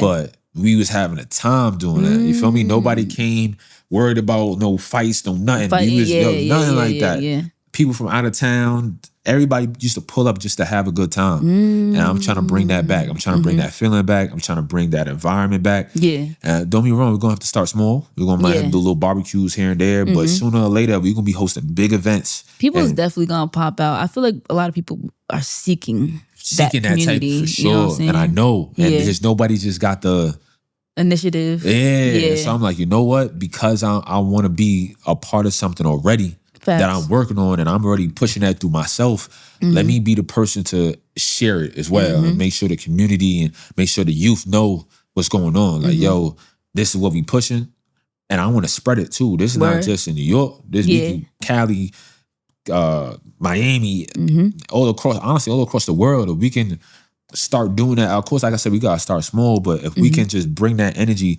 to different areas in the world, I think the world is going to be slowly get a better place. Just because I feel like we missing that as a generation, as a world, like we not having those type of bonds anymore as a community. So that's why I think being real and bringing that back and having that feeling, that's where it kind of all generate from. I agree. That's fire. I've been trying to like do events too. I'm throwing an event July 17th. Okay. But it's more like, it's not like a whole community thing. It's more like for like content creators and like that's people fire, trying to do stuff. But I've been, cause especially like coming out here, like trying to meet people and stuff, I'm like, yo, where are the people who are like serious about like trying to do something, like whether it's content, whether it's marketing, whether it's like, you know, like just a space where you have other people, whether they're peers, whether they're people older than you, like who are into the same things, but like where you don't have this crabs in the barrel mindset where it's like, you know, I can teach you this, you can teach me this, and we have like built that community. I'm like, where is that? Can't find that. For sure. Why am I looking for it? I could build it. Literally. You know what I'm saying? Literally, yeah. So literally the same thing. There's like, a lot of things that be trying to get that together, and a lot of people don't want to take that initiative, which is you know, which is okay, because we realize everybody not capable of being in that type of light for too long, you know. But that's something that I think a lot of communities is missing. Just everybody getting together, everybody working together, like you said, content creators, musicians, anybody, just kind of just pitting people's minds together, because two minds is better than one. Facts. So we all bouncing ideas off each other and making sure like, all right, yo, this is something that we could do, that we all get some content together. And like I said, we got, instead of one person being on the camera, we got a whole crowd. That's something to see. People gonna be like, yo, what's going on over there? You feel me? And that's starting something. So it only take one person. And I've realized that recently, honestly. I'm at my job. You feel me? I be driving, Amazon driving, right? After the warehouse, like after I pull up to the warehouse and I'm done doing my thing, I started doing push-ups in the middle, not in the middle of the floor, but like more like you that guy. yeah. But I started just because I was on my health, you feel me? Like I'm really locked in myself. I was doing push-ups already on my route. Like I got alarms and they let me know like I drop down and do a quick little 30 and I keep it pushing. Yeah. I remember one time I missed it though. Like one time I missed one of the alarms. I'm like, yo, when I get back to the warehouse though, I'm gonna bust a quick little 40. I'll be all right, right? I did it once. It was like in front of the managers. He like, oh yeah, I'm about to bust some with you. He dropped down, gave us 40. You feel me? He did the same thing. So I'm like, all right. I'm trying to steal the thunder. You feel me? I'm like, all right. Mind you though, I'd rather have somebody else do it with me regardless, right? Facts. So I'm like, all right, yo, we could do that together. He like, yo, bro, what's up? You trying to do this every day? I'm like, yo, I already do it every day, but bet I'm with that. Now it's crazy. It's sharp. Yo, people pulling up. When they dropping their bags off, they laughing at us. Oh, these on the floor. Yeah. These on the floor doing who the fuck they think they is, huh? These doing yo, your route over, bro. Why you working still, bro? Like, yo, what you doing, bro? As time went on, those comments start going to, yo, what you doing? To I don't know how many push-ups I could do. Yeah, yup. I wonder how many push-ups I can do. You feel me? They started. Yeah, I probably could get like a good 20. I ain't gonna do it now, but I could do. You got old coming in here, yo. I could probably get a little 20, 30 in. Yeah. I'm like, what's up? What's going on? Then more people started joining us. So now they hitting the floor too. Now it's 3, 4 of us, right? We all hitting the floor, boom, boom. People coming in like, oh, y'all all doing it? Maybe I should do some too. Yep. And that's how it started. Now it's a group. Now it's a group thing. Now I'm pulling up. It just started off by me missing one of my push-ups. And now all of a sudden, a good 5, 6 of us, as soon as I come in back, now we all busting some push-ups out. That's a fact. It always starts, you're always weird until like you're a genius. Literally, bro. Literally. That's why I like being your authentic self. Facts. Matters. Cause it's not, people not gonna realize like, oh, that's something I wanna do too until they see it. So yeah, that was like, and they see it work. You feel me? That was a perfect example. Now I'm coming in with the white beater on, the confidence. I'm confident right. Cause they realize, oh, yo, he doing his push-ups. Now I got these old heads. Yeah, I'm about to bust a quick little 20, 30 with you too. Mind you, they struggling, but hey, they hitting the floor. That's all that matter. They hitting the floor. And so, that's dumb funny. I'm done. They hitting the floor, man. Was there a version of yourself you had to grieve before you could become who you are now? Yes, for sure. At one point, I was doing YouTube, right? I was doing like reaction videos. I was calling, I was calling myself Clout God Brett. You feel what I mean? I was going crazy. You feel me? There was one point I was. I think I still got some videos up too. I did like an MGK video, like reacting to him dissing Eminem. It got like 100,000 views. Like I done been, you feel me? I thought I was doing something. This back in like 2019. I thought I was doing something. And then that part, like I kept on getting copyrighted, right? Oh, okay. Like once I started hitting some motion too, every video was like block worldwide, block worldwide, block worldwide. I'm like, yo, bro, what's going on? I seen a whole bunch of people doing reaction videos. What's the problem with me? You feel me? And it just kept getting blocked, kept getting blocked. I'm like, all right.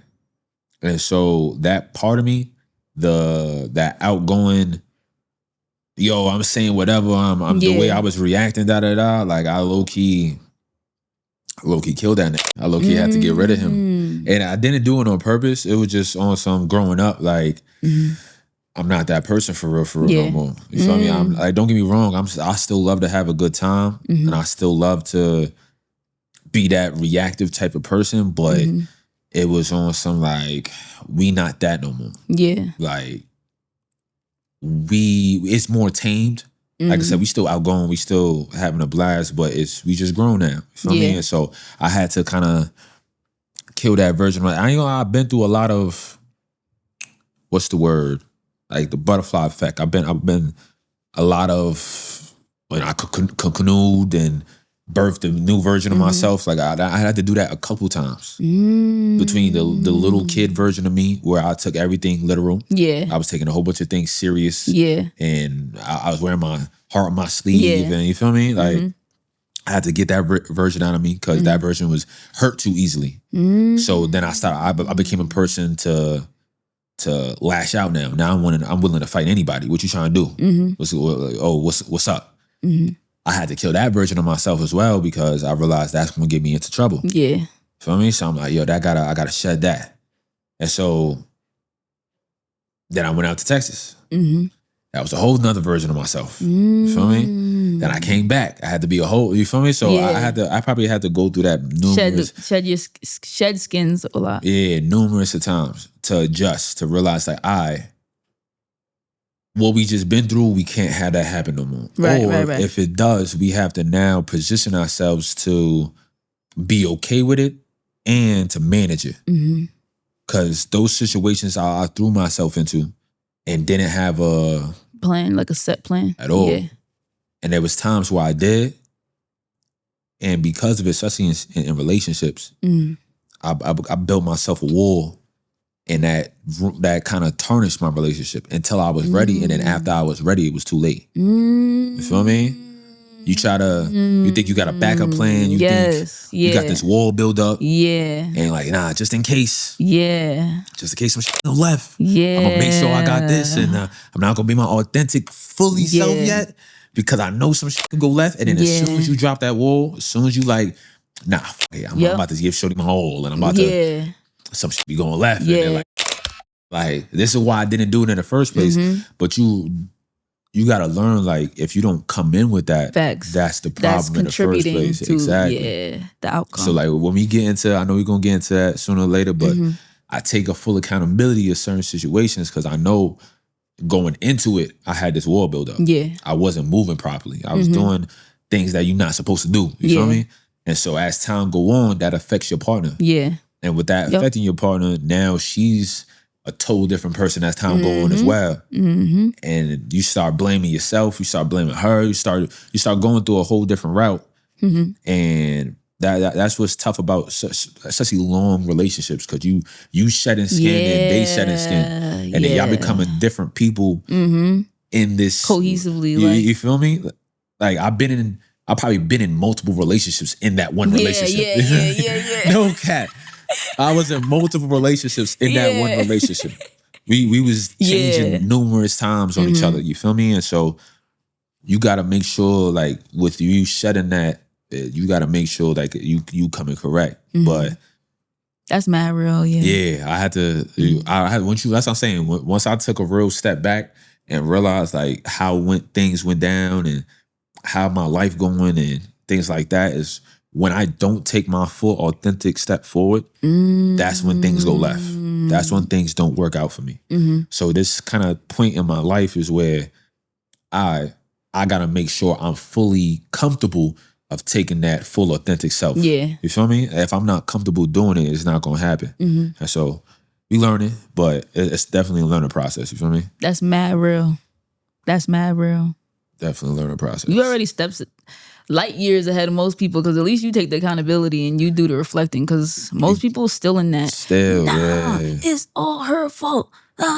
It's all his fault. I ain't gonna lie. I ain't gonna lie. Like when y'all hear this music that I'm about to drop, when y'all hear this tape, the position I was in, and the moment I was in, and the feelings that I was in, it's a lot of that. Yeah, it's a lot of nah. She did this. She did that. Boom, boom. And then you're gonna realize, I'm gonna drop a tape. You're gonna realize as the tape go down, you're gonna see the realization like, oh, this is something that I did. This is something that I contribute to in some way. Yeah. Honestly, probably a lot more than I give myself credit for, no cap. So I take a lot of accountability to the situation. But it's something that I had to go through. It was something I had to look at, something I had to really like. That's a fact. I was really in a place in my mind where it wasn't good for the people around me. So how do you expect the people to maneuver through that and manage through that if you're not being the person you even want to be. Especially in a relationship, you got to be the leader. You got to be you the man. You got to be the guy to basically set the tone. If your tone not even straight with yourself, then what you think this is going to happen? You feel me? What you think this is going to happen? So I take a lot of accountability of honestly everything. But like I said, we're going to get into that. Yeah, we will. We're going to get into that for sure. Section 3, building something from nothing. Where does your ambition come from? Family. I think growing up, like I said, in the environments of the cousins and being at grandma's house and always being around that and having a good time. We listen to old school jams, and I want to do that all the time. I want to live that every week. You heard? Like, I'll try to have the family at the spot having a blast, a barbecue. I'm trying to live that all the time. Like, I'm not even, like, the mission that I'm on, don't get me wrong, I love to have the freedom of what money come with. And you feel me? Of course. But I'm really doing it for the fam. Like, my mom told me that she wanna like she work at a jail right now, right? And I know going there, she just be like, oh, you feel me? But I really sat down with my mom like, yo, like if we had the money, what would you be doing right now? And she was like, I just want to travel the world and help people, and in those different places. So I'm like, all right, that's something. You feel me? That's something I want to put into motion for my mom. Even my grandfather, I said my grandfather, mind you, I told you he used to have a barbershop with the beauty salon connected.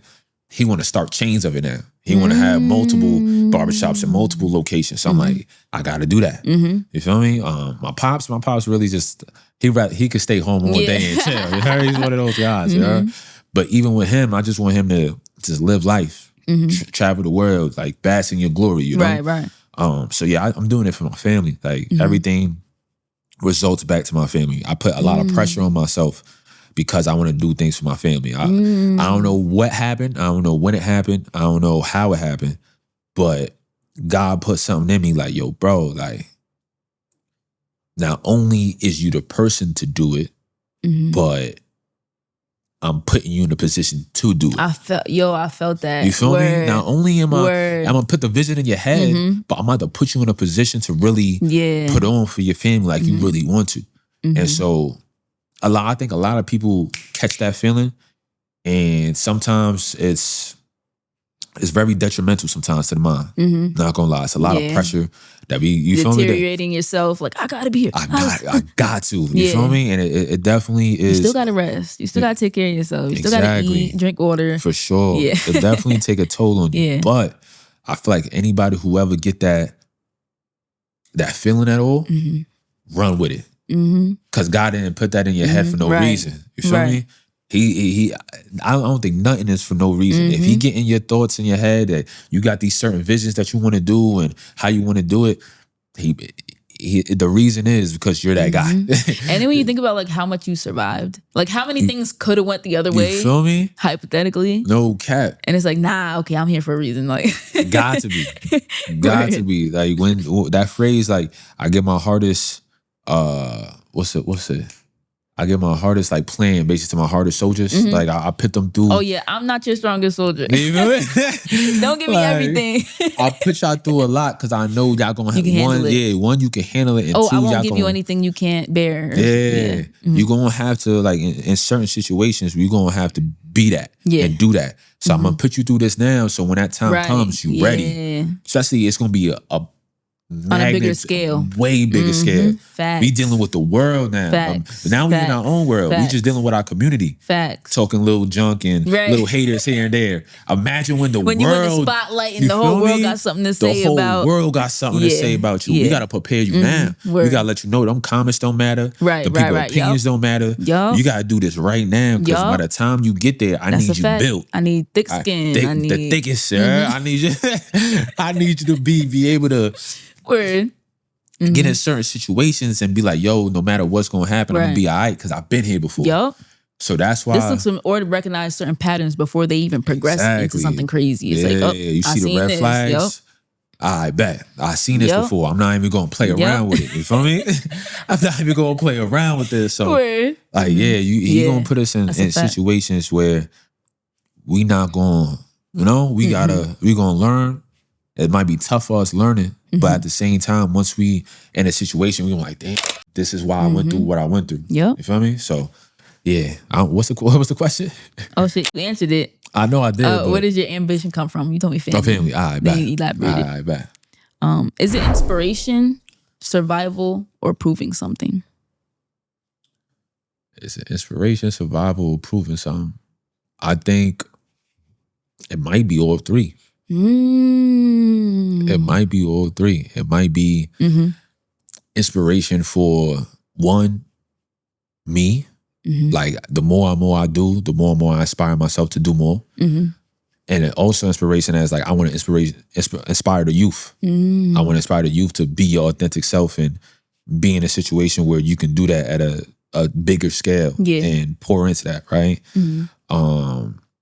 Then you said it was what? Proving yourself as well, right? You said inspiration. What was that, the second one? Survival. Survival, okay. I'm going to do survival first. Okay. So I also think of survival as well, because without this, I wouldn't know what I would be doing. Things probably go left. I'll probably crash out if I wasn't being my authentic self just a little bit. Like if I didn't make like music my therapy, right?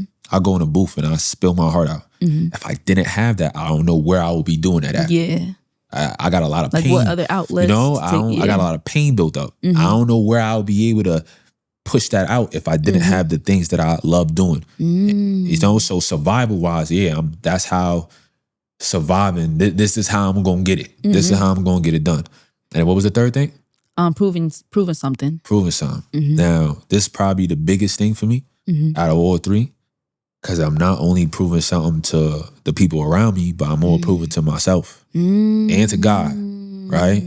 So with God, it's like, I know you made me a certain way, and now I gotta prove to you. Like, and people probably would say differently, but now I gotta prove to you, you did exactly what you were supposed to do, making me, right? You did exactly what you was doing. You put the exact sauce, the exact whatever you was doing when you made me. You put that, salt bae. yeah, you did exactly what you was doing when you made me, right? Then it's proving to myself, like, yo, you had these dreams and aspirations since a child. Yeah. Since a jit. You knew you was supposed to be one of those guys. You knew you were supposed to be on the TV and living in that world. I gotta prove my younger self that. Like I gotta tell like little man, like, yo, we did that, bro. Yeah. Like we experiencing it, you feel me? And then to everybody else, it's a lot of naysayers. Right. It's a lot of people talking junk. It's a lot of people, you know, talking about how your boy back. But that come with the game. And I'm gonna prove to y'all I am who I say I am. Right. You feel me? That's I think that's one of the biggest things as well. Like, like what I'm putting out into this world, the manifestation that I have, I'm gonna show y'all like this ain't that. Like this what it is. And I got God with me. That's one of the biggest things that I'm leading on and leading with now. You feel me? Not only am I going headstrong, but I'm letting you know God is in full control. Like I used to say a lot on my stories and stuff, like, yo, watch me work. Like watch me do my thing. Now I say watch him work. Watch him do his thing through me. It's not even me. It's not even me doing what I'm doing. Don't get me wrong. He implied the talents and everything that I need to do to get to this place, but it's all him. Watch him work. He gonna do it every time.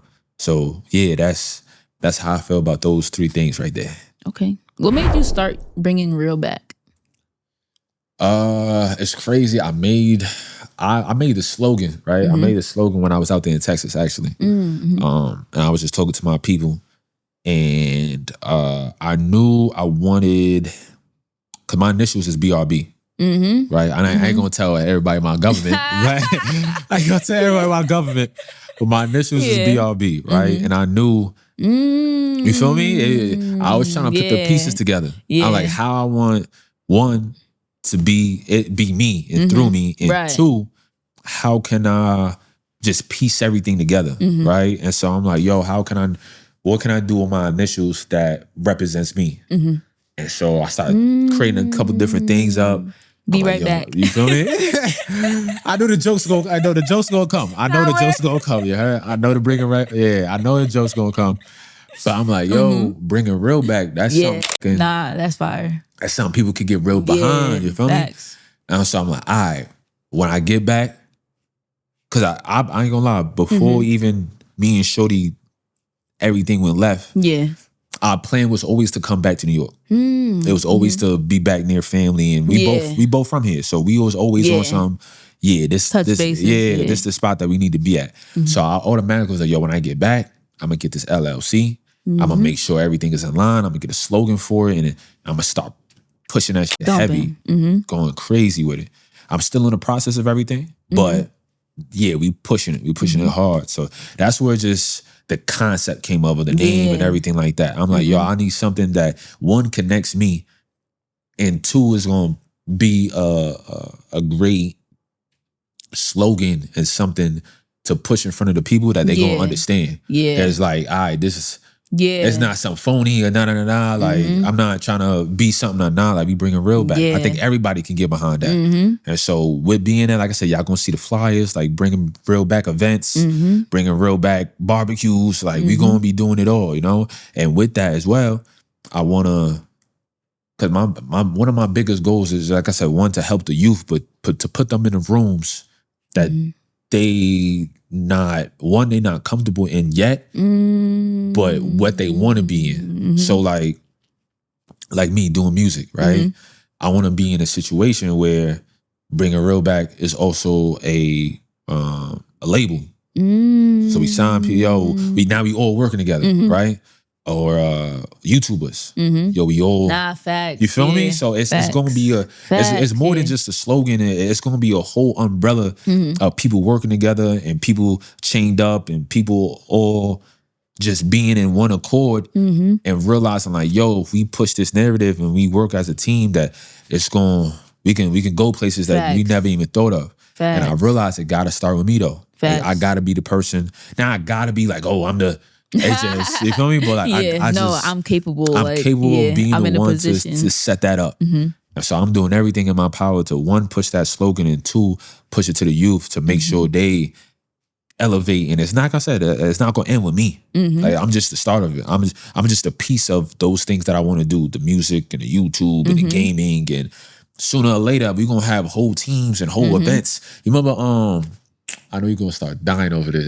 You remember Disney Channel? They had the Disney games, and then the red and yellow team. And that seems to be hard. Facts. Yo, when we on top and we doing our thing, unlocking core memories. Yo, when we do our thing, we're gonna have those events. We in the spots and we jumping around, and that shit gonna be fire. That shit gonna have I got big dreams for that. I got big dreams, and I'm not even gonna call them dreams no more. I got big goals for that. Facts. We're gonna get that done, and y'all gonna see what's going on. Like, damn, he was on to something. You feel me? Facts. That's fire. I appreciate you. I believe it. If you need help, let me know. Nah, of course. This is, like I said, this is the start of everything. This is the step of everything. I appreciate you for giving me the platform to even let the people know. I appreciate you for coming. Let the people know what's going on, because it's something I ain't really tell too many people. I ain't tell my closest. I mean, I probably like brushed it by them, but the energy that I have right now talking to you, I ain't give them that yet. You know, I'm more of a, especially with them, I'm more of a like, yo, once I have it, once it's in motion, then I'm a, yo, this is what I'm doing, y'all. Because there's been multiple times where I told them something that I thought was going to happen and it didn't. And it wobbled us a little bit. So I'm like, I don't even want to do that to y'all because I love y'all. I'm not trying to lie to y'all. So now what I'm going to do is I'm going to work on this. I'm going to get this right. And when I bring it to y'all, now it's like, oh, snap, he on to something. You feel me? That's something I'm working on too. Like, because like as a creative, or like when you're in that space, like once you have an idea, you get mad excited about it. It's like the dopamine of just like, you tell, it's like when you write a song and you share it with somebody, you don't like, they send them fire emoji, you like, for real.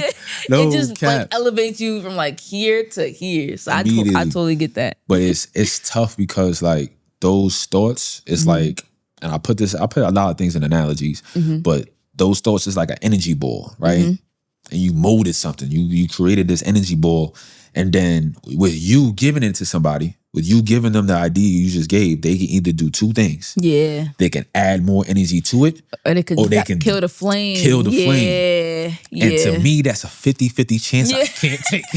Facts. That's a 50-50 chance I can't take, because whatever I just created, this flame that I just created, I think is flame worthy. Yeah. I just did something here. And the reason I'm bringing it to you in the first place, because I think I did something here. You feel me? Yeah. And so like, putting that onto somebody else is one, like, you doing it to yourself, bro. Like, because like I said, it's a 50-50% chance that one, they not gonna take it like you thought they was gonna take it, or two, they just shut it down immediately. So I'm very weary of who I share my ideas with and my plans with. And when I'm ready to tell the world, I'm gonna tell the world. You feel me? But until then, I might keep it on lock until it's a big enough flame where if multiple people start looking at it, I don't even care, because I made it so big enough where you can't even do nothing with it no more. You feel me? So it be tough sometimes, though, for sure. That's why, like, I feel like it's so important to have like community, like your friends who don't really understand what you're doing. They're your friends, whatever. But I feel like it's like, at least to me, it's important like having people around you who are in the same like medium or trying to do the same thing or something similar, because they just understand the process. Right. It's like I could bring a song to you and be like, yo, it might just be me mumbling. It might not even be fully words all the way, but you'll listen to it because you're in that space, and you'll be like, yo, that melody right there, like once you put words there, that's about to be fire. But I'll show it to somebody who's not in that space, and they'll be like, so like, are you planning on putting words here? Or for real, they don't see the vision. Literally. And that will like totally kill your whole shit. Yeah, like, it'll kill your whole vibe sometimes. And so that definitely plays a role. Like having people who understand. Yeah, being in the same space as you. Yeah. And I realize that's a big thing. Because I think every one of my guys that I chill with, we all do something different. Not one of us do the same exact thing. You know? Like I'm probably the only person into music for real, like I am. And the acting and the whole, you feel me? So when I bring these things up, it's just like, yo, that's fire. But they don't really understand you feel me? Like the process. Like I might bring a photo to someone, they'll be like, oh, that's a nice picture. But I bring it to a photographer, and they're like, yo, the way that gradient just smoothly goes from orange to pink is like, I see what you did there now, for real. No cap. It'd be like that. So yeah, it'd be tough sometimes, like I said, kind of just going through that aspect of trying to bring it to certain people. So like that's why I was like, I'm big on like just keeping it to myself until I'm ready for the world to like, all right, we can all embark on this together. You feel me? Have there been moments where you questioned the vision? Yes. Because one, without no money, the vision probably not going to be exactly where you want it to, right? And this world is so judgmental nowadays. So judgmental. So it's very hard to think like, Brokey. yo, you feel me? You got Lotto singing. It's very hard. Yo, Miami out here, spin that. Yo, bro. Spin that. Yo, spin that. You feel me? So it's without bread, without money, when you not making your facts. moves like especially you want now, to. It's crazy. Like, it's nasty outside. It's like you probably got one job to pay your bills. To survive. And that other job, that's the job that you gotta have to do what you really want to do. And so yeah, once you in a certain place and those things is not happening and you trying to hold it down, especially when you're in a relationship and you want to do the things for your woman and those things contradict each other a lot. Facts. A lot. Yeah. I had to learn that the hard way. Them things contradict each other. I had to make an alarm clock for shorty at one time. Cause I'm like, yo, I'm not giving you your time. You got 24 hours of the day. You feel me? I'm going to work for 8 of them. I'm sleeping for another 8. We ain't talk about driving. We ain't talk about none of that. Then I come home and I want to be in the studio. I'm trying to be locked in. And I'm trying to lock in. And I'm not forgetting about you, but me thinking, yo, you just around that matters. Nah, they need their time as well. You feel me? They definitely, that's why that's a job. A relationship is that a job. You gotta make sure they have their time. You gotta make sure that you take initiative to let them know. So I used to have an alarm clock, like, yo, it's shorty time. I gotta get off the studio, yo. I gotta get out of here, you feel me?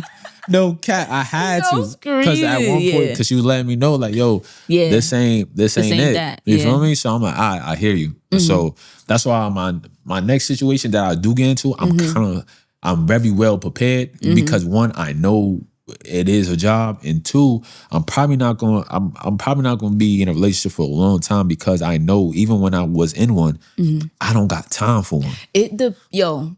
All right, we could get into this because literally, like, I had these thoughts myself. Like, I think it really, like, I had to sit down with myself too because I was in positions like that where I was with people and it was always because I work 12-hour shifts, and then I do this shit. Yeah, and then, like, you know what I'm saying. So like, you just have to find someone who's compatible to what you're doing. It's like if you're a busy person, you can't be with somebody who has too much time on their hands. For Then they got that magnifying glass on your every movement, and it's like, all right, one misstep.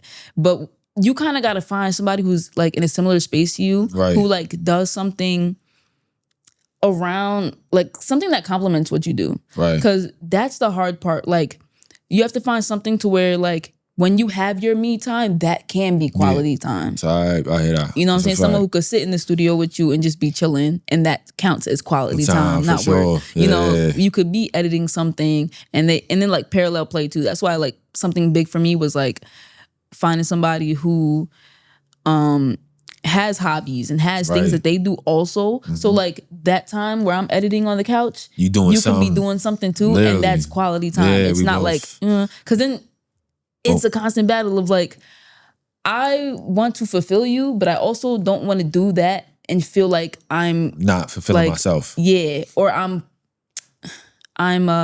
like stunning myself, like my growth and my things, putting my things on hold for you. They kind of got to blend in with each other. So I think that's something to think about because that's one of the biggest obstacles that I'm kind of going through right now. Like, do I have even time for somebody to gel with that? Like I said, about to start this new job. That's like, that's 12-hour shifts. I got a side. That's spooky, yo. You feel me? Especially if you doing overnights. That's what I'm saying. Like, that's spooky work. Then I got a part-timer. Like, a lot of time is just getting money. And then, like I said, when I'm not doing that, I'm either sleeping or I'm in that studio. Or I'm creating. Or I'm just thinking about different ideas. So you a person really gotta show me like, yo, I'm in it for the long haul, and two, like, yo, with you doing what you doing, I'll be okay. Like, I all I need you around or something. You feel me? And so until that happens, I'm chilling. I ain't rushing it. I know God gonna set me up in a way where that's gonna be okay. You feel me? But it's definitely tough in a relationship. Anybody who going through it and anybody who's in that circle and trying to balance it all, don't think you alone, because that's just tough, bro. That's just tough. I feel like we all going through it, bro. This economy is like, yo, but that is a real thing. Like, people don't be living in reality, especially like when they don't have your drive, or even like some people like who can't keep a job, who don't want a job, like they don't be understanding, like, oh my God, bro. They don't, it's not real. It's like, okay, yes, I want you to have all this money so that we can go on vacations and we can do this, but at the same time, I don't want you to go to work. I want you to lay here with me all day. Who you tell? Yo, you preaching right now. Which one is it? Boy, you preaching right now. Yo, stay home. Word. Wait with me. Don't, man. And then you're boring because you're just tired, even though you're putting in hours to get a birthday gift. Right, we don't go nowhere. But if I don't get you nothing for your birthday, now I'm the bad guy, right? Yeah. For real. It's tough. It's tough out here. But I love though. I love you feel me? I love the concept. I'm an old soul. You heard the yearning. I listen to a whole bunch of old school jams to begin with. Like, I love love. I love the thought of love. I love seeing my people in love. Like, it's just tough because like the things that I want out of life, the things that I inspire to do, kind of contradict some of those things. You feel me? And so until I find a partner that's really like, I'm with this and I'm on this journey with you. It's a solo dolo mission right now. Facts. I hear you. Okay, section 4. Heartbreak, expectations, and letting go. It's about to be one right here, yeah. You mentioned recently coming out of a long relationship. What did that experience teach you about yourself? That experience taught me a lot. More than just one thing, probably numerous things, right? One, like I said, going into the relationship, we got together at 17. When I was 17, right? So this was 17, 18, 19, 21. Yeah, you can do the math. Yeah. Right? You can do the math. Right? Yeah, we got together when I was 17, right? Don't get me wrong, it's crazy too, because we never put a date on it. I never asked her to be my girlfriend. It was just, we just got so close that like, yo, you mine now, for real, for real. You feel me? But at the age of 17, I'm still trying to find who I am as a person. You feel me? Still a baby, what? Literally, you feel me? And I've gotten hurt before. Yeah. I've cheated, all types of shit. Right? Yeah. So I kind of got a wall built up with this certain relationship, right? So one thing it taught me is don't go into no situation with no walls built up, because it's gonna affect your relationship. Yeah. Right? It's gonna tarnish something. Then throughout this relationship as well, now I ain't gonna lie, I wasn't the most loyalist guy that I should have been. Yeah. Right? I ain't step out and had intercourse with nobody, but I was definitely entertaining and stuff like that. Especially after I moved. I'm not gonna lie, I'm in a new place, I'm in a new world, I'm in a, new environment. New environment. And with doing that, me thinking I can be that certain type of guy and this and this, that also, when Shorty found out, that broke her. Yeah. Yeah, and that resentment. And now that pedestal she put you on so high of, you are no longer there. Yep. You are no longer there. So as time goes on, she now is dwindling down. Like she now is snooping through the phone and yo, what's going on with this? And I see you looking at this, and it's like it's not even the same relationship. That's what I was saying. Yo, I've been in multiple relationships with this one because multiple things change, and so I've realized like, yo, like be careful. Another thing, be careful who you dealing with. Like if you know who you dealing with. Yeah, know who you dealing with too. Like if you're not okay with that happening to you, why would you even? And I knew better, of course. I knew better, but people be so, I can thank God for this. People be so lustful and into certain things, and you start thinking like, dang, like maybe I want something else. Maybe I, and you don't realize her value until things start diminishing. Until she's no longer that person no more. Then it's like, damn, I miss that. I miss that version of you. Now I gotta build it up and learn everything back. You heard? And so those things, like I've realized that affected a big part of our relationship. And I wasn't the person I wanted to be in a relationship until like the last year of it. Then I started, I'm like, all right, let me get my shit together. Like, let me really treat you like you supposed to be treated. The flowers every week and but I ain't gonna lie, by that time, it's kind of too late. Yeah. It's kind of too late when now. When you're dealing with a woman, bro. You feel me? It's kind of too late now. You done did your dirt. You done did your pain. You done hurt. Like, it's tough to think, oh, wait, everything is cool now, but you already put some baggage in her. Yeah. So, it'd be tough and kind of dealing with that. And so that was another lesson that I had to learn. Like, yo, like, you can't expect or you can't hurry somebody's healing at all, especially when you're the person who put the pain in. Yeah. You can't expect them to feel no way. You can't expect them to automatically be like, oh, yo, I forgive you and everything gonna go back to normal. You can't do that. You can't do that. And with stuff like that, even if it's like even if he or she they might feel that in a moment. It might be like, yo, I'm good. Like, we good. For real. And then one day they just watching you sleep like. Damn. For real. No cap. You really did that though. Yeah, and as time, because it'd be like that. It'd be like, yo, it'd be nice. We taking trips and da-da-da. And then there'd be times where she sat back and like, this shit hurt. Yeah. Like, I'm not even, you know? And so, I can't put nobody to blame but myself on that. Because I ain't gonna lie, I've been through that. So for me to do it to somebody else, it's like what type of time you on? And she know I'm emotionally intelligent. I'm emotionally aware. Like I said, I can sit down and have conversations about our emotions. Yeah. And so she's like, not only did you do some foul shit, but you knew knew better. What you was doing. Yeah. You knew better. Yeah. Yeah. What type of time you like? You it sound like you trying to hurt me. Yeah. You feel me? So I couldn't even be like, yo, you bugging shorty, da da da. I'm like, yeah, I understand, da da da. But we was sticking through it, you know. We was still trying to get things through. Yeah. And then, like I said, she came to a spot where she's like, I need some space. I just need to get my mind together. You feel me? And then things went a little. That's the thing about women too. Like, a woman will stay with you, but mentally gone, clocked out, gone, clocked, gone. Yeah. But yeah, that's those are things that I just learned out of relation. And then after, because I know we're gonna dive into a little bit more about about how everything kind of went down. But after everything was done, I just realized like, all right, not only I wasn't the loyalist, but I wasn't the man that I wanted to be either. I wasn't taking care of myself like that. Doctor's appointments, I kind of like, yo, you can handle that if you want to. Like, she was making my doctor's appointment. I put a lot of burden on her. You feel me? Like I said, I wasn't taking care of myself like I wanted to. I wasn't taking care of myself like a man should. You feel me? Like, I was doing I was just in a trance. I was in love. I was like, I love shorty. So we here, we in a different city, different town. So I'm kind of just living at this point. You feel me? I'm not, like I said, I'm not really taking care of myself, not really doing what I'm supposed to be doing. And me looking back on, it's like,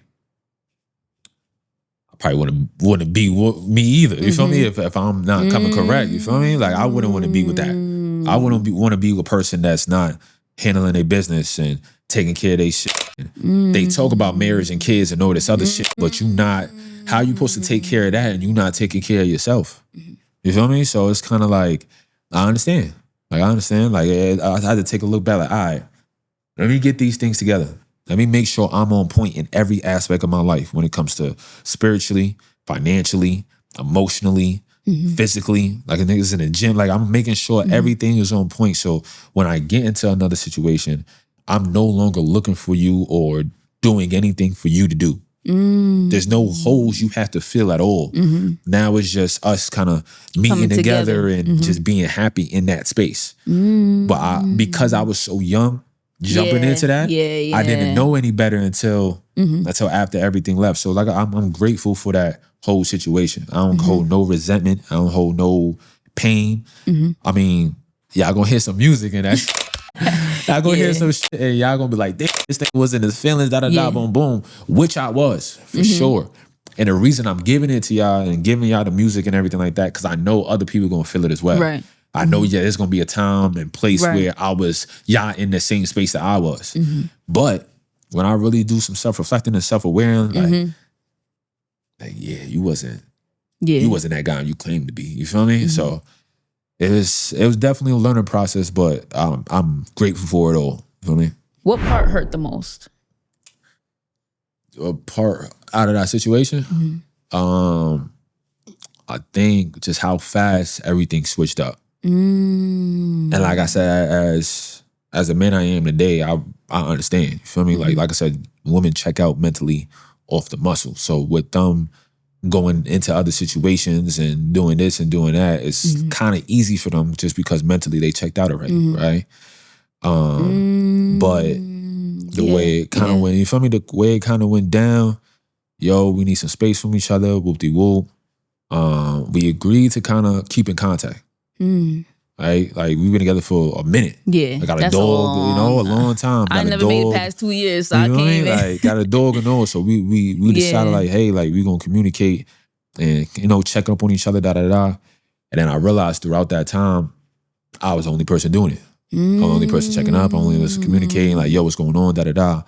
And because of that, I know with me, I'm driving myself crazy because of it. So I blocked shorty. I'm like, I need my space. I blocked her, boom, boom. Like, I ain't gonna lie, I can't go back and forth with you. Because I'm the only person giving the energy, right? So I block her. A month go by. After the block. Mind you, we've been together for so long. All I care about is shorty well-being. You feel me? Like, even though we're not together, Even though, I still pray for her happiness and all that. Okay. But like, I'm like, you know what? Let me unblock her just in case if she need me, just in case if things go left, of anything that's going on. Like, let me. We all do it. I've done it. You feel me? Like, let me unblock shorty. A month go by. Like, I did a good month without contacting her. Yeah. Let me a month go by. Man, a couple days after I block her, she posts. She posts her new man. Posts her new man. And jacking like, oh, my baby daddy fine or whatever. You feel me? Like, she's saying in that. I'm like, oof. I'm like, oof. Now I'm saying like, now I'm Knife thinking, to the chest. son. Now I'm thinking, mind you, I just had you blocked for a month. It's been like 3 months since we broke up type shit. I'm tight. Off the jump. I'm like, yo, who this? Yeah. Who this? Yeah. Where he come from? Right. You was dealing with him before? Like, what's going on? I'm trying to put pieces together, da-da-da-da. Yeah. Mind you, she was giving me the cold shoulder and all this other shit. I'm really like, I'm asking questions. I'm blowing up her phone. I ain't gonna lie. I'm going outside. I'm We like, all yo, did. you feel me? Like, I'm like, yo, what's going on, shorty? I need answers, yo. I need answers. So first, we had a conversation. And she was just telling me like, yo, throughout you having me blocked or whatever, I did send you a message saying like, yo, I don't think we doing this and that, da-da-da. Which is like, that's tough because I did have you blocked. You feel me? I ain't get the message. Yeah. You know I ain't get the message. Right. I did have you blocked. You right. That many years, you should have the email. You feel like I need some type of text something. my mom, my siblings. Yo, something, tell shorty. him respond. Something, shorty. Like that shit happened, but it didn't. So that hurt. I ain't gonna lie. Just not the initial just letting me know that hurt. Yeah. Like, damn, I thought we had a deeper connection in that. That you could let me know at least, right? Then, like I said, she called that man her baby daddy. I thought it was just it's a pet name. Just a pet name, you heard? I thought it was just a pet name. I'm thinking, man, she's just talking. And I'm, like I said, I'm hurt. So I'm going through the reposts. I'm looking at what's going on. And she talked about, oh, I'm a little nauseous from sick. I'm like, damn. I'm like, no way. So I check in again. Dad check in with her like, yo, you? She go, yeah. I'm like, all right. And that right there, I ain't gonna lie. Yeah. Me up. Yeah. I took a good month or two to recoup. I ain't even gonna lie, because I was like, mind you, we in 2026 right now. Beginning of 2025, I told her family, I told my family, I'm about to marry this girl. You feel me? Like I'm about to put a ring on that. And then everything, it ain't start of course with her, but everything, like my grandmother passed. So I took a mental toll on that. I had to go to the funeral, had to carry her casket, had to come back. I'm at work. My job, right, was I was working at Spectrum at the time. My job was to retain customers.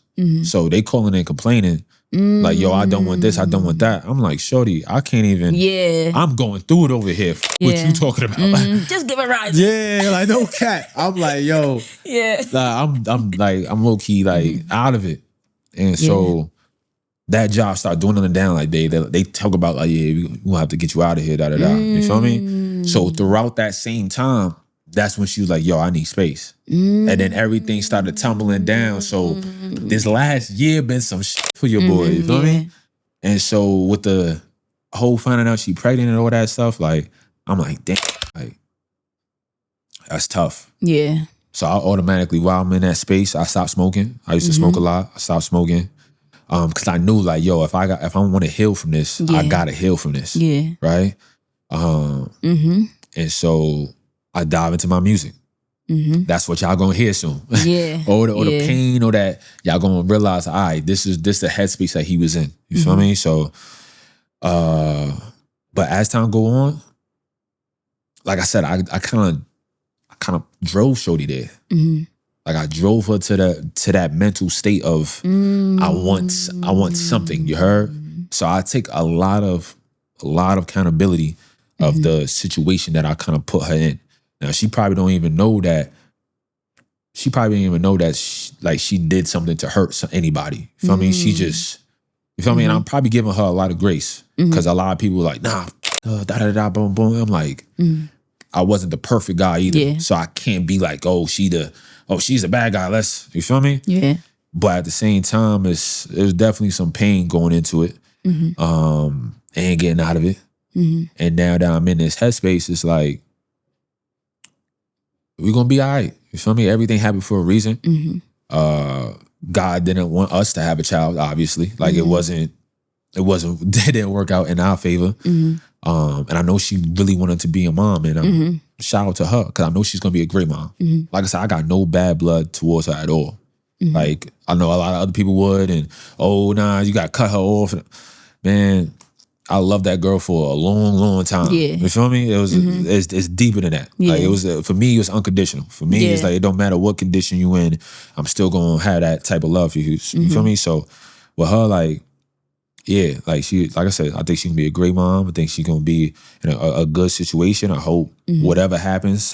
You know, whatever she wants. Like I said, I still pray for her happiness. I still pray that she good. Because even after I left, I was still focused on like, man, don't get me wrong, I'm good on relationship. Like it is what it is, but like it's your safety that I'm worried about. Like you out there by yourself now, like you feel me? Like I was worried about safety, but if you got a new person around you, then hey, so be it. I'm just glad you're safe. I'm glad you in a better headspace because she wasn't in a good headspace with me. Like I said, she was kind of going through it because I done did so much and so much is happening at the same time. So I'm just glad that, you know, she in a better headspace, but pain-wise, that's how it kind of molded me into what I'm doing and what I am today. Yeah, it's a lot, I know. Yo, that's mad real. It's a lot. That's mad real. That's mad real. Damn. Okay. Yeah, that's mad real. Yeah, you like. I'm glad out of anybody who went through that, it's me. Right? Because like a lot of people not built for that situation. And y'all gonna see what I mean by the songs I definitely put out too. Like the thoughts that I had was dangerous, was toxic. I'm thinking about, man, I'm about to take a flight over there and God know what's gonna happen, you know? Like but he know what's going on. He know what type of person I am. He know things like this and the pain I thrive on. So like, yo, I gotta put you through some shit. I gotta put you through some shit real quick. And it was a situation that I wasn't gonna leave from. Yeah. You feel me? Yeah, like, that'd be the one. That'd be the one. That'd be the one. It'd be the like, all right, you not gonna, I showed you many times like to get out. You're not gonna do it? Yep. Let me show you something. Yep. Let me show you something. I'm about to push you to the curb and I'm gonna make sure you're gonna be in a situation where you can't come back. Like there's no coming back. That's a fact. You feel me? There's no coming back with me being in that situation just because the situation is like you can't even look back anymore, gang. You have to look forward. There's no other option. You have to look forward. And he did that on purpose. He knew exactly what he was doing. He knew exactly what he was doing. And I hated it at first, but like I said, I asked for it. 2 weeks before things went left, I sat down with him. And this is why I started getting into prayer heavy because I realized like my life, especially after my grandma passed, like life was getting tough for your boy. So I'm like, yo, where can I get better at? And I'm like, yo, let me start by praying. And one of the prayers was, yo, remove anything that's not for me. And literally a week or two later, everything, job, shorty, my crib, you feel me? Like everything started dwindling down. I'm like, I ain't think this was gonna happen this quick, bro. I did not think this was gonna happen this quick, bro. But I'm like, you know what? I pray for this. I can't even be mad at it. So yeah, now we here. Now we in this spot. Now look where we at. You feel me? I can't even be mad at it. So yeah, man. I knew this section was about to get deep. I knew this section was about to get deep. Yeah, man. Yo, that's OD. That's OD. I wouldn't have made it. Yo, it be like that though. Yo, I sing that song faithfully too, because there's been, I ain't think I was, not that I didn't think I was gonna make it, but like I just didn't know what to do. Yeah. Like I just started questioning everything. I started questioning myself, started questioning her, Yeah. started questioning like God, like, yo, Yeah. why did you even put me in that shit? Like, Yeah. you start questioning everything, and then God will put you in a position where all you can do is lean on him. He gonna put you in a position where, yo, you not gonna have nothing else. I'm gonna strip everything from you, and it's only me and you now. It's only me and you. And so now that it's only me and him, it's like, I see what you did there. Yeah, facts. I see what you did there, and I see what you trying to push me towards. Because after I went through what I went through, and I ain't gonna lie, when I came back, it took me a while to get up on my feet for real. But once I did, facts, things started rolling in that I prayed for years ago. So I'm like, I see what you're doing, my guy. I see what you're doing. So yeah, it's tough. Don't get me wrong. It's definitely tough. A tough situation to look back on and kind of just go through. But at the same time, like, I know I'm exactly where I need to be. You feel me? Okay. Looking back, what were you ignoring that you can see clearly now? What was I ignoring? Like, on our relationship or just period? Yeah. On our relationship? Yeah. What was I ignoring? I was ignoring my health, my personal health, just my sanity, my mental health, ignoring red flags. I was just oblivious to a lot of different things, and I was just ignoring everything. So I just had blinders on, and it's on autopilot. Literally for a while. I was on autopilot, not knowing I was on autopilot for real. And so with that happening, obviously it affects everybody. It affects you, it affects your person, it affects your dog. You feel me? Like everybody in the room kind of affected. But what was the question? What do you see looking back? Yeah, looking back, what were you ignoring that you can see clearly now? Yeah, I was like I said, one, myself. Two, her. I want to say happiness, but I feel like it's deeper than that. Yeah, like when you really got a person you really in love with, and you picture your life with, you really gotta set up shop. You really gotta set up a plan, and y'all can't just move off of, hey, we in love, so we just gonna go through. Nah, just freestyling. Yeah, you really gotta have a plan, especially as the man in my eyes. Like, you really gotta sit down and be like, all right, next 5 years we on to this. Yo, this is we trying to get a house. We trying to. When you not on that type of time, and you ignoring that, anything happen. Yeah, anything happen. So I think I was just ignoring the fact that, yo, we grown, and we really in a relationship, and we really trying to further and get ourselves to a certain situation in a certain aspect of life where we can really thrive. I think I was ignoring that. And sometimes a lot of the times I would put myself on pause and put myself to the side and realize, like, I bet, like, we just gonna take care of her right now. We're not even gonna think of me for real. Like, I'll be all right. I say that a lot too. And I gotta stop doing that. Yeah, facts. You feel me? Because I don't be all right. Right. But I'll be like, yo, I'm gonna be all right. We just gonna, whatever you need right now, whatever, you feel me? Whatever to get you further in life, we gonna handle you first. Instead of us doing it together, I'm like, nah, let's just do you. And that's where I fucked up as well. Yeah. You feel me? Because like, as a couple, y'all supposed to grow together. Yeah. And I wasn't doing that. I was just like, you know what? Like, let's just lock in on her. She's gonna get to where she wants to be. And then when it's my turn, I'll be able to do that. But like I said, while I'm doing that, I'm also fucking up. Yeah. I'm also not applying her other needs. You feel me? As just being a lover, just being somebody who's there and loyal, and I'm not doing those certain things. So as time is going on and I'm trying to build her up, I'm also bringing her down, and you feel me? Like, those things don't correlate at all. So it kind of put me in a situation like, yeah, you gotta get yourself together. You gotta make sure you in a good headspace for her and you. And so that's something that I realized I was ignoring, that I shouldn't. Like, that's why I can't wait low-key for my next relationship. Like I said, I'm low-key good on it now, but I know how to maneuver through certain situations now. I know, like, I'm glad I've been through that. I'm glad I've been through the fire. My man told me the other day, like, yo, bro, I'm low-key mad that you did it such as a young age. Because you in your 20s, you ain't get to live. Yeah. Like 21, 20 to 25, you ain't get to really experience and live. I'm like, nah, bro. But what, I was about to say, but what does that mean, really? I'm like, nah, bro. Like, you probably don't really know for real, because I'm not big on telling people too much things, but I lived, gang.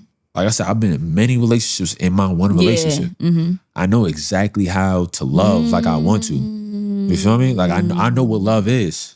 I know what that highest pedestal of love is, that honeymoon phase, and I know that. I know that feeling, bro. A lot of people don't get that feeling until later in life, and they finally found it. I got that early at a very young age. I'm fully grateful for that. God showed me, like, yo, this is something that you're capable of. This might not be your person for the long run, but I'm going to show you something that you're going to know, like, I'm going to prepare you. Yeah. Like, this is how you want to treat somebody, and this is how you should be wanting to get treated. Beginning our relationship, man, so we was both in love. We was, you feel me? And like I said, things start happening. Those pedestals get loosened and taken down. And as life goes on, things happen, of course, but now I know the feeling. So I'm like I said, I'm grateful for those things to happen, and I can't wait for them to happen again, because I know, like, I'm going to really take care of this. Yeah. You feel me? So, yeah. Okay. Have you ever confused loving someone with needing someone? Yeah. For sure. For sure. And I say that because when you love somebody, right, you think whatever they on, or whatever they want to do, like, well, let me say this first, right? Love to me, right, when I know I love somebody, is I'd rather see your happiness regardless, no matter what's going on. Right? So I take that very serious, of making my woman happy. Right. It could be whatever. It could be flowers. It could be, you feel me? Like, I'll go out my way to make sure my significant other is happy. Right. Right? And so with love, you think you need that. Right? Like, I had to ask myself, like, am I doing this for you, or am I doing this for me? Like, am I going out, like, because I love making people happy, right? Yeah. And I love making my significant other happy, but am I doing that for you? Right. Or am I doing that for me? Right. Because if I'm doing it for me, that means I can do that to anybody. Right. And it make me feel good. You feel me? So I had to really sit back with myself, for like, yo, like, this is something that, one, you're not going on the right way. And two, now you feel like you need this person, because that's what's making you happy at the end of the day. You feel me? You getting the dopamine of you pulling up with flowers, and she having da-da-da. The reaction. Man, she might not even like flowers, for real. You feel me? Like, anything, like, you think you going out your way, and you're not even really listening to what she really wants. You just thinking, say it again, you feel me? You're not please. listening to what she really wants. You just think, yo, whatever you doing, and whatever the highlight is in the world, and how people, how men treat their women, you think, oh, you doing the same thing, and you think that's enough. Yeah. That's good enough. And like I said, I'm big on making my significant other happy, so I thought that was good enough. I thought me presenting those things and doing those things was okay. Yeah. And me doing that, I'm like, damn, I don't know what I would do if I didn't have that. So I'm thinking, yo, I need you. I need you for that dopamine. I need you for that hit. I need you for the feeling of being loved. Like, me loving on you makes me feel loved. Yeah. Me seeing you happy makes me feel loved. Yeah. When that feeling is no longer there, now what? Yeah. You feel me? Yeah. So you really gotta separate. You really gotta separate the two, because that's how I think people can get mixed up. Like, you not even you doing it for you. You're not even doing it for your significant other. You're not listening. You're not paying attention to details. Like, you just on some, yo, I love. And so me thinking of what I want out of love, and me bringing that to her, that's something that is going to make us both happy. Nah, not at all. And you'll get caught up in, like, yo, because you're doing that, like, I need you now. Like, I need you to have that feeling. And I had to realize, because once I got out of the relationship, I started thinking like, yo, I could do that for anybody else. I'm like, damn, I'm the problem. Yeah. I'm the problem. Like, if I think I could just do that for anybody else, I'm the problem, bro. It should never be just about, what you can get out of it. It should never be out of, and don't get me wrong, I ain't initially, and my intentions wasn't to do that, but it came out that way. Yeah. That's how it kind of drug out. So, yeah. That, I don't know what happened. What was That's mad real. It was the question? Nah, you answered it. Yes, I. Have you ever confused someone, loving someone with a need? Love and need, yeah, for sure. That's a fact. Yeah, definitely there.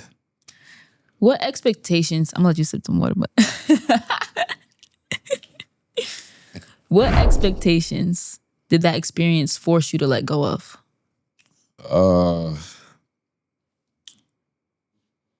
Say that question one more time. What expectations did that experience force you to let go of? So maybe like expecting someone when they say they forgive you to be like for sure. That's one, right? A one-stop shop type shit. Just thinking people is gonna be there forever. Right? So you think you just cruising by and not putting in no effort for real. Yeah. You just think that's okay.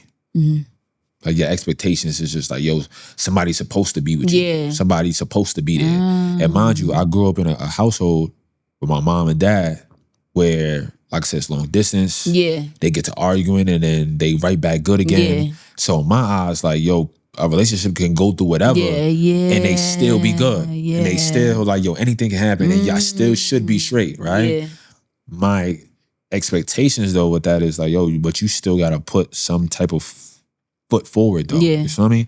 And so that's, I had to really like, I can't just expect anybody to a lot of people not raised like that. A lot of people not raised in a 2-parent household and they seen love before. Facts. A lot of people haven't seen it. A lot of people, especially in our community, haven't seen black love for a long period of time. In a healthy way. In a healthy way. For a long period of time. So I think just expecting people to have that same notion towards love was my mistake. Cause even like when we first got into our relationship, she wasn't thinking about, she was gonna get married one day and all this other stuff that wasn't in her head. I ain't gonna lie, since a young age, I always wanted a big ass wedding. I know that's some female. Yeah, I know y'all might give me in the comments for that. Come on now. But like it's usually the female who want the big wedding. And man, I told you, I come from a lot of cousins and a lot of, to me, that's the biggest party I could ever have for myself. You feel me? That's the biggest party ever. I can't wait to have my wedding and have a blast and with everybody in my family, with the guys. And I can't wait for that. Have some big shit. I can't wait for that shit. Like that, I always picture that. I always pictured, I ain't gonna lie, having a lot of kids. Like I said, I come over a lot of cousins. My pops is 1 out of 10 when it comes to children. 10? Yes. Oh. My mom, 1 out of 4. Okay, not bad. But everybody got 3+ kids. Yeah. You feel me? So out of all my cousins, I see what you're saying. You feel me? Out of all I got 50, 60, you feel me? So I grew up with a lot of... Damn. You feel me? So growing up, I'm like, man, I want a whole starting lineup and 2 off the bench. I need it all. I need it all. I want a whole team. Screaming. I need a whole team. I want it all. I want the kids. I want the big marriage. I want the wedding. I want all that. And to expect somebody else to want that and have that. Yeah. You putting too much expectations on them. Yeah. You feel me? Now, don't get me wrong. Because it's a lot. It's one thing to want them. It's nothing to pop them out. Man, I'm an uncle now. Man, that 7 went down to 2, 3. This shit no cap. I'm like, I don't know about this. Hey. I was asking for a lot. Yeah. I was clueless as hell what was going on. Yeah. Facts. No cap. So.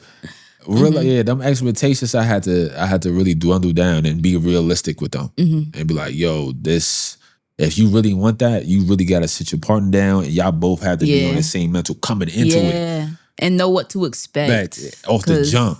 Like I said, we was so young though. It wasn't. We wasn't even having those conversations. We was just in the midst of it. Yeah. And being in the midst of it, it was, of course, it's my fault, but I stayed there. I stayed in the midst of it.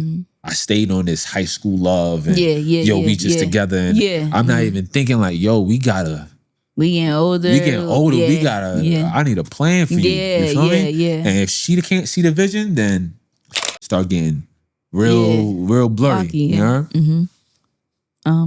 Did it make you softer or harder? To be determined. To be determined. I would say, to be determined, because I don't know. I wouldn't find out until my next, you know. But I do know that when that situation does come, I am going to put my full initiative in. Like, I'm gonna love hard. And honestly, it probably made me, like I said, to be determined, but probably made me both. Right? It made me harder in the sense of, yo, I'm gonna be my complete self. And I'm gonna be 100% in everything I do, and love the hardest, and just put my full effort forward. And maybe that's something that's a little soft. Maybe somebody will, take that as like, all right, he being a little soft to her, da da da. But at the same time, it'll be hard for me not to do that, right? And so, I think just the feeling of not putting that front foot forward is would kind of mess me up. So just being in a space where I can do that and not have no what if on it. You feel me? So it's like I said, to be determined, because I think it made me harder in a way, like, all right, this is what we doing, and we not dismissing it, right? But it also probably made me softer as well, because like now I know how to really take care of somebody. Now I know how to really go to my soft spot and your soft spot and be like, all right, this is something I need to nourish. Especially with women. Like, I feel like a lot of guys don't understand this. It's like, be like that. When you dealing with a woman, you, all that rough and tough shit, out the door. You don't need that's that. For the bros. For real. Like, you know what I'm saying? Like, for real, no you cap. can't. And then I feel like there's this like narrative where it's like, women are naturally nourishing. They're naturally like this. It's in their DNA. They like, y'all gotta understand, like, you gotta bring that out of them. And we live in this life for the first time, just like y'all are. Like, the same way you guys grow up and you discover and learn things about your body and stuff, we do the same thing. Same exact we don't thing. just know that. You don't just, you're not born out the womb knowing how to cook and clean, you know what I mean? all that other stuff, for sure. It's like, with things like that, it's like, you can't come into a situation being all rough and tough and hard and thinking that she's gonna be submissive and thinking that she's gonna want to surrender to you and feel comfortable. That's not a safe environment at all. She gotta be, she gotta be fully. And that's another reason why I want to be in a position in my life, especially going into my next relationship, if I get there, where I got, like, I kind of want to take care of everything. I'm very kind of old school. So like, I want to be in a place where you don't really worry about anything. But don't put so much pressure on yourself that you feel like you need to be this perfect guy. You know, I feel like a lot of guys do that. Like, I have to be making this amount of bread. I have to be doing this. I have to do. And it's like, you don't have to do all of that. You know what I'm saying? Fact. You don't have to be right there. I mean, if that's something, because this is a topic we could get into. For sure. We could talk about for a minute. No cat. Because it's like, the thing with like that, with the whole idea of like patriarchy just within itself. Like I feel like guys hold themselves, they make themselves responsible for way too much. I hear that. That's a fact. You know what I'm saying? And it could be at the detriment, because even times where like, you could find a girl, you might not be where you want to be. She might be ahead of you in some ways. And it's like being in a position where you don't miss out. That might be the person that God's bringing to you. For sure. And you could be missing out because like, she's I'm not there. I'm not at her level. I'm not blah, blah, blah. Or even being with a person like that and not being able to handle it. Because that's the thing too. That's something I've experienced. Like, I want the independent woman. I want the one who could hold it down if I'm down, and then you get her, and then it's like, oh shit. oh wait, so you got dinner this time? Yeah, you don't need me. You don't. I don't. Now you in a position where you feel like you gotta humble her. Now it's like, oh babe, I mean, oh yeah, that's fine. That's all right. Yeah, that's cool. That. Yeah, you know what I'm saying? For sure. So it's like you don't have to be there, but like also like the things that you are asking for and you're looking for, like preparing yourself for that. Right. Because that's the thing. For sure. Then you get it and you don't know what to do with it. Exactly. I think maybe because in my eyes, it's like if I put my best foot forward, like if I'm in that situation where I'm taking care of you and things is getting done, bills is paid, and all you really got to worry about is just like our happiness and making sure things is good. My thing is you can be in your most submissive state in doing that. I don't think a lot of women is meant to hold on to a lot. Like y'all very emotional, like right. So especially me and my moms, right? I grown up like in a particular time, like I said, it was just me and my moms. My brother left, he out the house. It's just me and my moms, right? And seeing her work all the time and seeing her doing this and that, she's gonna come home. Yeah. Like, who left these dishes in the sink? I could clean the whole house. Take the meat out. I could clean the whole house. One thing could be wrong. And she on my ass about it. So like, I think because I grew up like that, if my woman doesn't have to bend her back and go the extra mile to provide, because I already got it, you can be in your most happiest, submissive state that you can be in. Now, of course, I want my significant other to at least have something on the side. Yeah, you have to. You have You're going to lose your mind. For real. You're going to lose your mind. You have to have something. Yeah. Like, don't get me wrong. I'm being in a position where, like I said, you don't got to work a regular 9 to 5 because I'm going to hold everything down, but I need you to do something. One, because I need you occupied. I don't need you to, like you said, a magnifying glass. Oh, what are you up to? I don't need that.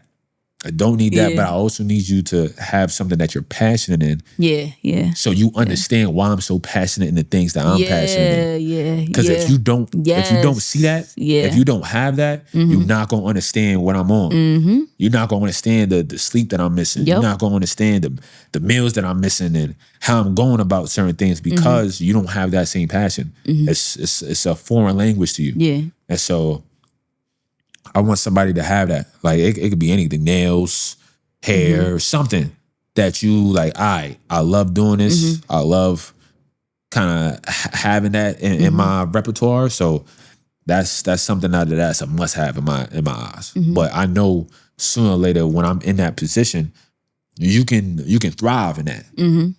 Like I said, right now I work at Amazon. There's some Amazon drivers, girls. I'd be like, you're not supposed to be doing this. Don't get me wrong. You would hate the guys at my job because they'd be like, oh, she's over there doing that? All right, I'll chill here. What? Bro. I be feeling some type of way. Especially when they help me putting these big ass boxes in their truck. I'm like, yo, sit down somewhere, shorty. We about to break a nail or something. You're not supposed to be doing this. You're not supposed to have no manly job. But honestly, let's get to the thick of it though. All right. We have to. Unfortunately. We have to. Unfortunately. Because, you don't want to be so dependent. And that's the thing. You watch Tyler Perry movies. Yes. You don't want to be so dependent that now that's like your weakness. For sure. That's why. All right, you take care of all the bills and everything. Now I'm chilling home. And then you pop up. All right, I'm leaving you for my secretary. What? Now you don't got nothing. I haven't worked in 10 years. Yeah, now you don't got nothing. You know what I'm saying? So it's like, you have to. And then, like I said, a lot of guys is not like that. They be on some shit like, they want you to work. This is the thing. Most guys want a traditional relationship in a non-traditional society. For sure. Oh, I want the woman to be home. I want her to wash the dishes. I want her to cook dinner. But all after your 12-hour shift. Yeah, all after your 9 to 5. After, you know what I'm saying? It's crazy. You can't expect that to happen. Yeah. Because especially in the old days, they wasn't working. Yeah. The man was holding it down. So if you want that, you got to hold it down as well. Yeah. But yeah, we could talk hours on that because that's something that I go back and forth a lot on. Because you're right, a lot of men don't think that way. Like I said, I was in a space where I brought up with my mom, right? And my mom, like I said, is a psychologist as well. So she's a social worker. So she automatically asking me why on certain things and this is how you gotta do certain things. So there was times where my mom take me shopping and I just gotta hold it down. Yeah. Like I'm just there. She's doing shoe shopping, she's doing clothes and all this other stuff. And she like, yo, I wanna prepare you. Yeah. So when you have your significant other, this ain't nothing new, and two, this is something that I want you to invest in. You could run to the store and find the spaghetti sauce that we feel get. Me? Like invest you into not this. calling me like which brand is it? Get used to this, get comfortable to this. You feel me? So it's that's fire. It's not something new to you when it happens. And so shout out to my mom because she really set me up on how to treat a woman, on how to just be emotionally aware. Now, of course, I done went off the rails and then did some things myself that I'm not too proud of. But at the same time, like she definitely raised a man to be on timing when it comes to a woman. And even the women around me, my friends' moms, they always telling me like, yo, treat your woman like you would treat, like you want a man to treat your mom. Feel me? Facts. One of my man's moms said that. Shout out to you. One of my man's moms used to say that as a child, like, yo, treat a woman like you want your mom to be treated. And ever since then, I was like, I gotta lock in. You feel me? So yeah. I know it wasn't that long ago, but have you fully let go? Or are there still pieces of that story you're still carrying? I think there definitely is some pieces. That's why I want to drop this music and kind of finally release. You know, I think with me holding on to the music and me not putting it out to the world and me just having it there, me listening it back and forth, and I start reminiscing and I start going through my little, you feel me? So I think a part of me dropping this music, part of me getting it off is also a part of me like on my final healing process. Because I've been through the stages. I've been through the one that, oh, I'm hurt. How could you? Then I want to hurt somebody. Yeah. And then it was now I'm trying to level up on you. And now I'm finally at a peace with it. Like, cause I led into God so much. Yeah. That's why, honestly. I think if I wasn't into going into church and into God like I am now, it probably could have went differently. But me leaning into him and me realizing like, yo, all of this is for a reason and none of this is by mistake. And he got a plan for me and he gonna pour into me. He not gonna put me in a situation I can't handle. Yeah. You feel me? So I think with knowing that and having that in my head as I go through this process, I'm at the end process of it like, all right, we're gonna be all right. We're gonna be healed. We're gonna be good. We're gonna get our money. We're gonna like life go on. Like things happen. Things happen for sure. And now you know certain things to not have this happen again. Yeah. So yeah, I'm kind of at the healing process. Like I'm at the end of it. Like I said, I'm about to, and I realized that, like I said, I don't have no resentment to Shorty. Like Shorty can hit me up now and be like, yo, how's everything going? You good? Da-da-da. And we can have an honest conversation. Yeah. Am I going to let it get it too far? No. Yeah. Just because I know for my peace, I gotta let you rock. Yeah. Because this is gonna bring up mad you feel me? So I gotta let you rock. But if something was to happen and it got brought to my attention, I'm not gonna be like, nah, I ain't. Right. You feel me? Like everything good over here. So I'm finally at like I said, the last healing process. It took me a while to get here. Like I said, been like what, 8-9 months that we at right now. And I think after I drop this music, after I get that off, it's kind of like my last hurrah, like my last, like, like, not that we done with that, because I don't want to I don't want to make it sound like that. But like, I'm done with the healing process of it. Like, I'm good now. You feel me? So, my final question on this category: what version of you walked into the relationship, and what version of you walked out? I was a little boy going into that situation. Like I said, I was 17, 18 years old. Not knowing what life was, not understanding what life was. I was a little boy, just happy to have somebody. You heard? No cap. It was one point, I had a picture, and in my group, there's like 5 of us, right? They all had girls except for me. And I took the picture. I was like 10th wheel, you heard? I'm like, damn, this is 10th wheel. I'm like, yo, this is trash, you heard? I hate this shit. Yeah. I hate this shit. I gotta be the nigga taking the pictures. They all coupled up. I'm in the back, like, yo, I hate this shit, yo.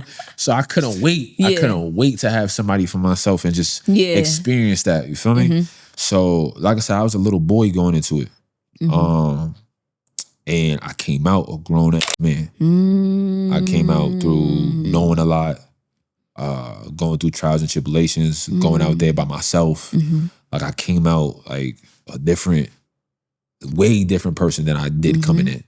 Way different person. I was goofy. I was a lot goofier back then. You feel me? There was a lot of, I went through a lot of pain throughout that situation. So I ain't gonna lie, both my grandmas passed. My first grandma passed in 2019. Mind you, we started dating in 2018. So beginning of it, that happened. Then my other grandma passed. Then I had to go through that. Then, like I said, this started. You feel me? So like, the trials and tribulations and the pain that I went through mold me to who I am today. And either you can run from it, or you can run to it. You can let it build you. The first grandma I lost, I ran from it. Just because I was supposed to be there the day she passed. And I had work. And I'm thinking like, yo, I prayed about it. I'm like, yo, I'm good. She good. Everything gonna be all right. I prayed about it. Went to work. While I'm at work, found out she passed. I'm like, damn. And I started blaming myself. And I know I couldn't do that, so I ran from it. I tried so hard to distract myself and like, all right, what I'm gonna do? What I'm gonna, you feel me? This one that I recently had, I ran to it. I sat in it a little bit more. Like I was really, and that might have been a problem as well, but I was really mentally like fucked about it. Maybe this because this one she was a lot closer than the other one, right? But this one I was kind of like, damn, like I don't know how to maneuver too much. Like she the one who introduced me to God. She the one who put me in those situations where I'm kind of strong enough to be today, you know?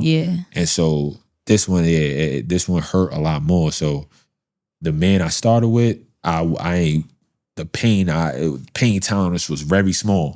Now, like I said, I'm a grown man. I've been through some shit. I know how to love properly. I'm taking care of my family. Like I'm in a great position now to be who I want to be. And so, yeah, it was definitely a dramatic change to who I was to where I'm at now. For sure. You're not bad, Britt. Yeah, I'm trying. All right, section 5. Loss, time, and legacy. Tell me more about your grandmother. All right, so my grandmother Rose, Sister Rose, probably the most stubborn, hard-headed, loving person I ever knew, right? Like, my grandma was very blunt. She'll tell you how it is. Don't matter what's going on. For example, I remember I was like 6, 7 years old. We had a neighbor, her name Tatiana. Tatiana was crazy. Tatiana was crazy, and she had a little sister called Mumu. Wait. Okay, my memory's killing me, but I think I know what you're talking about. Nah, this is Brooklyn. Oh, you probably not gonna. Yeah, this is Brooklyn. Mumu. Yeah, this is Brooklyn. You heard? Yeah, Tatiana and Mumu. You feel me? And they was just problems. You feel me? I'm just gonna say that. I ain't gonna say too much on y'all. That was just problems. But one day, me and Tatiana got into it. It was over my bike or something, right? And Tatiana punched me in my shit. Hey, right in my nose. Had my shit gushing. I go to my grandma. Like leaking, like, yo, like, I don't know. Like, she's like, what happened? I'm like, yo, she hit me. She said, come with me. We went outside. She was like, hit her back. I said, I said, what? I said, what, grandma? She said, hit her back. I'm like, nah, I can't. She like, nah, she put hands on you. Like, this is crazy. So I'm not saying my grandma was condoning me. Yeah. But we kids though. Yeah, you little. So she like, yo, I just need you to know, like, yo, anybody who put hands on you at all, I need you to know, like, this is not okay. You feel me? So that's how my grandma, that's a perfect example of who my grandma was. Like, she was very stern, very hard-headed. Like, my grandfather, her husband, is like probably the coolest person I know, just because like he don't get mad off of nothing. You can swerve into him on the road, and he's the person that laugh at all. Nobody has seen my grandfather mad besides me. Because I was a problem child. Because I was a problem back in the day. Yeah, I'm dead. The only person that got my grandfather mad was me.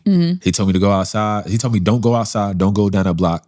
That's exactly what I did. That's exactly what I did. That's GPS, exactly what happened. Down the block, down the road. Right. And he whooped me with the leather shaving belt. You know the shit that you can go off the chair? Yeah. Did me dirty. Did me dirty with that. But my grandmother was the total opposite. Yeah. She letting you know what it is. Yeah. She'll pop you in front of anybody.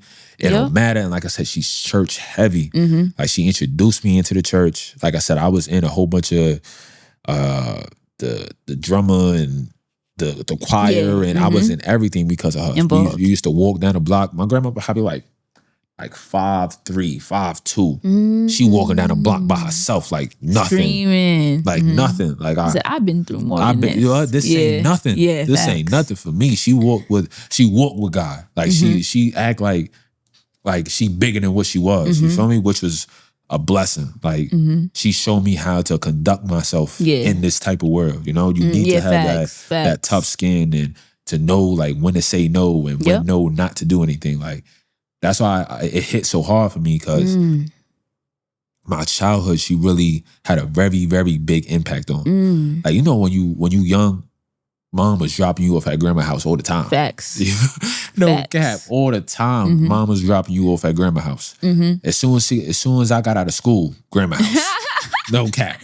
Grandma's house. For the first, no cap, for the first 10, 12 years of my life, it was straight grandma's house. Even after I moved upstate, I'm going to grandma's house for the summer. Yeah, yep. You feel me? Yep.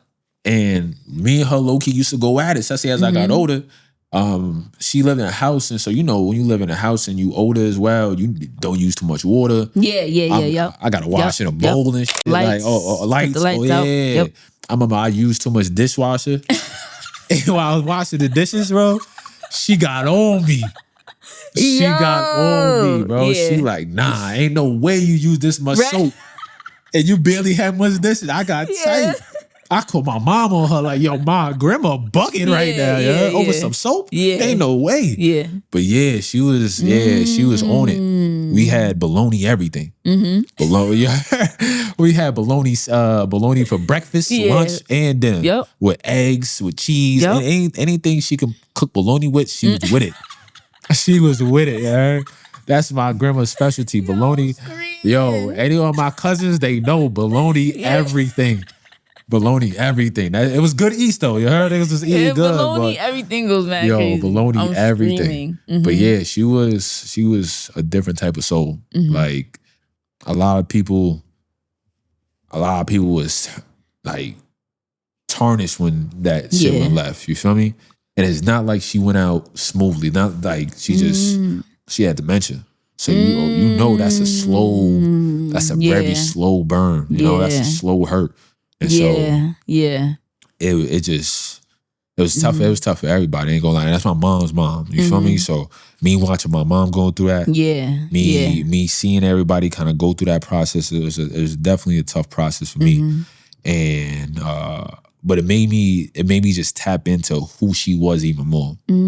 Like, all right, what would my grandmother do? Right. How would she go about this situation? And so that's, like I said, that's the type of woman she is. She the type of you get around, she'll change your whole world. How you think about life. Like, hey, God got you no matter what. Like, yo, why you worrying so much? Pray about it. Right. You feel me? So you can't worry and pray at the same time. At the same time, that's contradicting each other. You feel me?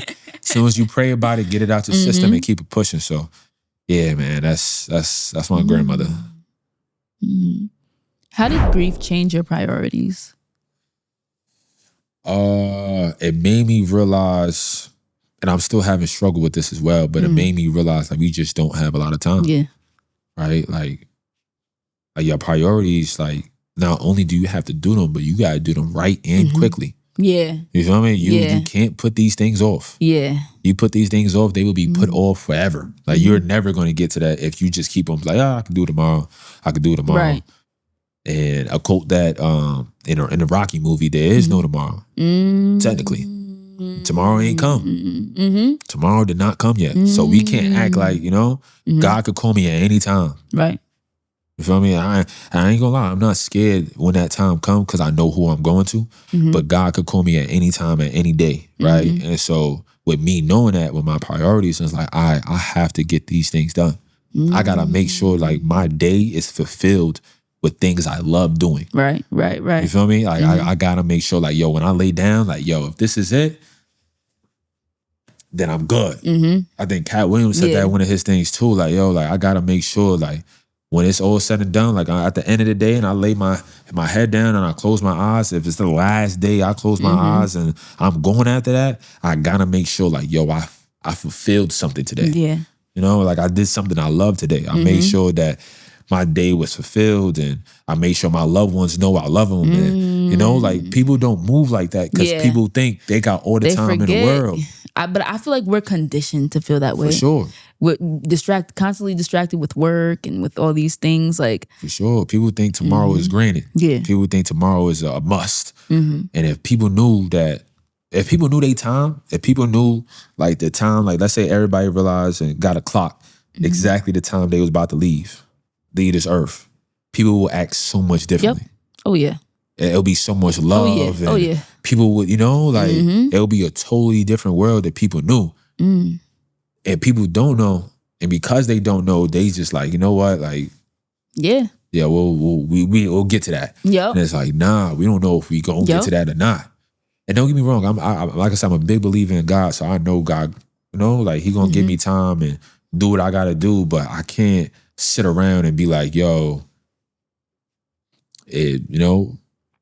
it happens, it happens. Right, we gotta get this done.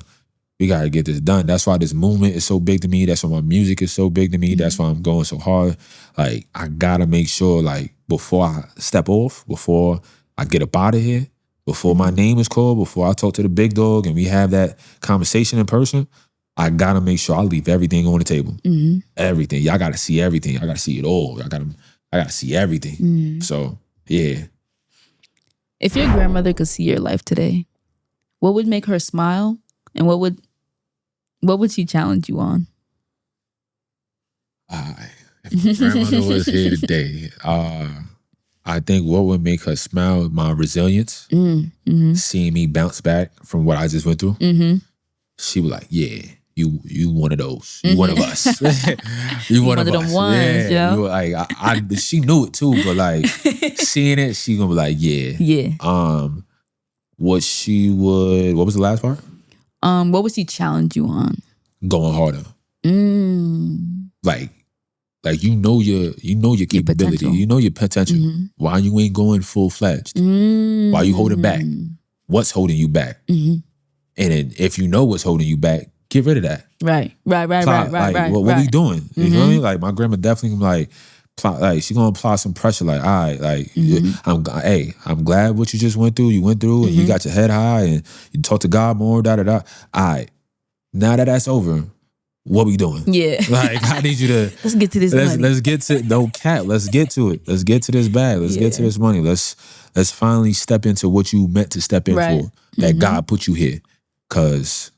Like I said, you don't know your last. You don't know your last day, and she'll be the one to remind me. Like, listen, God gonna bless you with something, but if you don't take that blessing, He will give it to somebody else. Yep. And you're gonna be watching around like that could have been me. What they say, Michael Jackson would execute his ideas because he thinks somebody else that Prince gonna take it. Prince gonna take it. I felt that for real, cause it be like that. Like it would float if around. God gave you something in your dream, excuse it right now. He gonna give it to Prince right now, cause somebody else can have it for real. I remember one time I wanted, especially with music, I wanted to do like a series where it's like because I'm like I said, I'm into the acting as well. Like have like a show and in the middle of a show have the music video and then have like the music going and then the show continue after the music video. As soon as I thought of that, mind you, I'm not in a certain place to do it at the moment, so I wasn't able to really execute like I wanted to. Man, literally a month later, Kid Cudi did it. Exact same thing. Yep. He had a whole Netflix special, and them Netflix shows had his music video in it, had his music, and then the show went on, and he did it in every episode. So I'm like, yo, it's crazy how them ideas will come. God will give it to somebody else, and you don't take it. You gotta execute. You gotta execute. All right, section 6. The man in the mirror. No business, no movement, no brands. Just Britain. When are you most honest with yourself? When am I most honest with myself? In the studio. That's when I'm most vulnerable. That's when I'm most self-aware. That's when I'm most self-reflecting at the time. I let it be known, like, cause I know I ain't I know I don't got order together. I know I be in pain. I know that I got a lot of baggage, but I won't tell you that. I won't tell a random person. I won't tell my mom. I won't tell my pops. I won't tell my friends like what I'm going through, how I feel about certain. Unfortunately, I done seen me give that information, and then later on, people use that as ammo against you. Yeah, so they'll clip it, right? They'll put it on safety for now. And then when things go left, they start letting that clip off. That clip off, they've been holding that for a long time. And so that make you be like, damn, I shouldn't even told you that. I shouldn't have asked you that. And it'd be the closest people to you too, unfortunately, right? So everybody don't do that though. Nah, for sure. Because I definitely feel like even with like doing things for people, like that's why I have a problem with like accepting help from people. For sure. Because it's like, then it's like, oh, but I gave you this in front of everybody too. Everybody too. That's what me off. So I get it. You feel me? But like at the same time, I know my muses. Like I know music do that for me. So I'll be okay. Yeah. In my eyes, like I'm all right. You're still getting it out. Yeah. I'm okay with not really telling too much people because I know sooner or later y'all gonna hear it. Like I dropped a song recently and my mom was like, yo, that's deep. That was a deep song. I'm like, yeah, that's my vulnerable self. That's really me and how I really feel about certain things. Now sometimes them feelings ain't for a long time. Yeah. Like them feelings is gonna pass. But at that time, my most vulnerable self was gonna be in that studio. I learned how to, I don't know, I got a different drive when I'm in there. I lock in. You know, you ever saw that? I forgot what the movie is called, but it's like you get into a flow state. Yeah. And you kind of you just in the mix. You just in this type of state. And it's just, I forgot, it's a Disney movie. It's about a guy, I forgot what happened. I think he died or something and he was talking to somebody and I don't know, whatever movie I'm talking about. You feel me? Let me know. But like, yeah, but like he was in a movie and he was a pianist, right? So every time he played the piano, like everything around him went black and he was just in the mood. Is it Soul? Yes. Hey. Yes. That's my That's a fire movie. Yeah. If you didn't see that movie, go see that movie. But the movie Soul and that flow state that he get in, every time I touch the studio, every time I hit that. I hit that flow and things just start pouring out. And so things that I naturally feel, things that I go through on a regular basis, smooth its way out. And that's my therapy session. That's how I get my shit off. Now, that's not the only thing. I got that. I play ball a lot. Yeah. So I'm real animated when I'm playing ball. I'm talking my talk. I'm mad loud. I'm talking wild shit. And like, yeah. You feel me? So That's another thing. And then I just got big into nature, like just going on walks. Touching grass. Yeah, touching grass and just looking at God creation. Like I be sitting back like, yo, bro, this is crazy. The way the mountains and the sky and the river, all this shit line up. Like I took a big appreciation to that. Cause like you don't see that often. Right. And two, I've been upstate nearly all my life. Not all my life, but literally most of my life. Yeah. And upstate got the most beautiful views in the world. And we were born here, so we kind of like lose appreciation for it because you just always had it. We walk by it all the time. So me going to Texas and being around, like I was in the city. I was in the city of Texas. And coming back and looking at everything, I'm like, nah, I gotta, let me take a deep breath here because this is different. And I gotta really enjoy this. So that's something I had to really sit back and was like, let me really bask in the ambiance, you feel me? So yeah. Maybe I should visit back home. I'm telling you. And not even, you don't gotta visit back home, just go outside a little bit more and just experience nature a little bit and just like, all right, yo, if God could do this. Right. You know, well, he could do anything, you feel me? So I think just observing a little bit more, especially with me being like a driver and me being out. I'll be out in West Bummer, so seeing different spots, seeing different rivers and how the water flow. I'm like, nah, this is different. You feel me? So just appreciation of those little things. What's something you're currently struggling with that nobody sees? Something I'm currently struggling that nobody sees. But just trying to put my best foot forward at all times. Just trying to be the best version of myself. Because I know I'm far from it. I know that there's always going to be a learning process. It's always going to be something to learn, something to do, something to get better at. But I drive myself crazy on that sometimes. Like, I be knowing, like, yo, I got to do better on this. Yeah. Like, I be telling, like, when people give me praise, I'll kind of shoot it down sometimes. Like, I feel that. You feel me? Like, don't get me wrong, I appreciate it, but I'm not even where I'm at, where I want to be. I'm not even working as hard as I know I can work.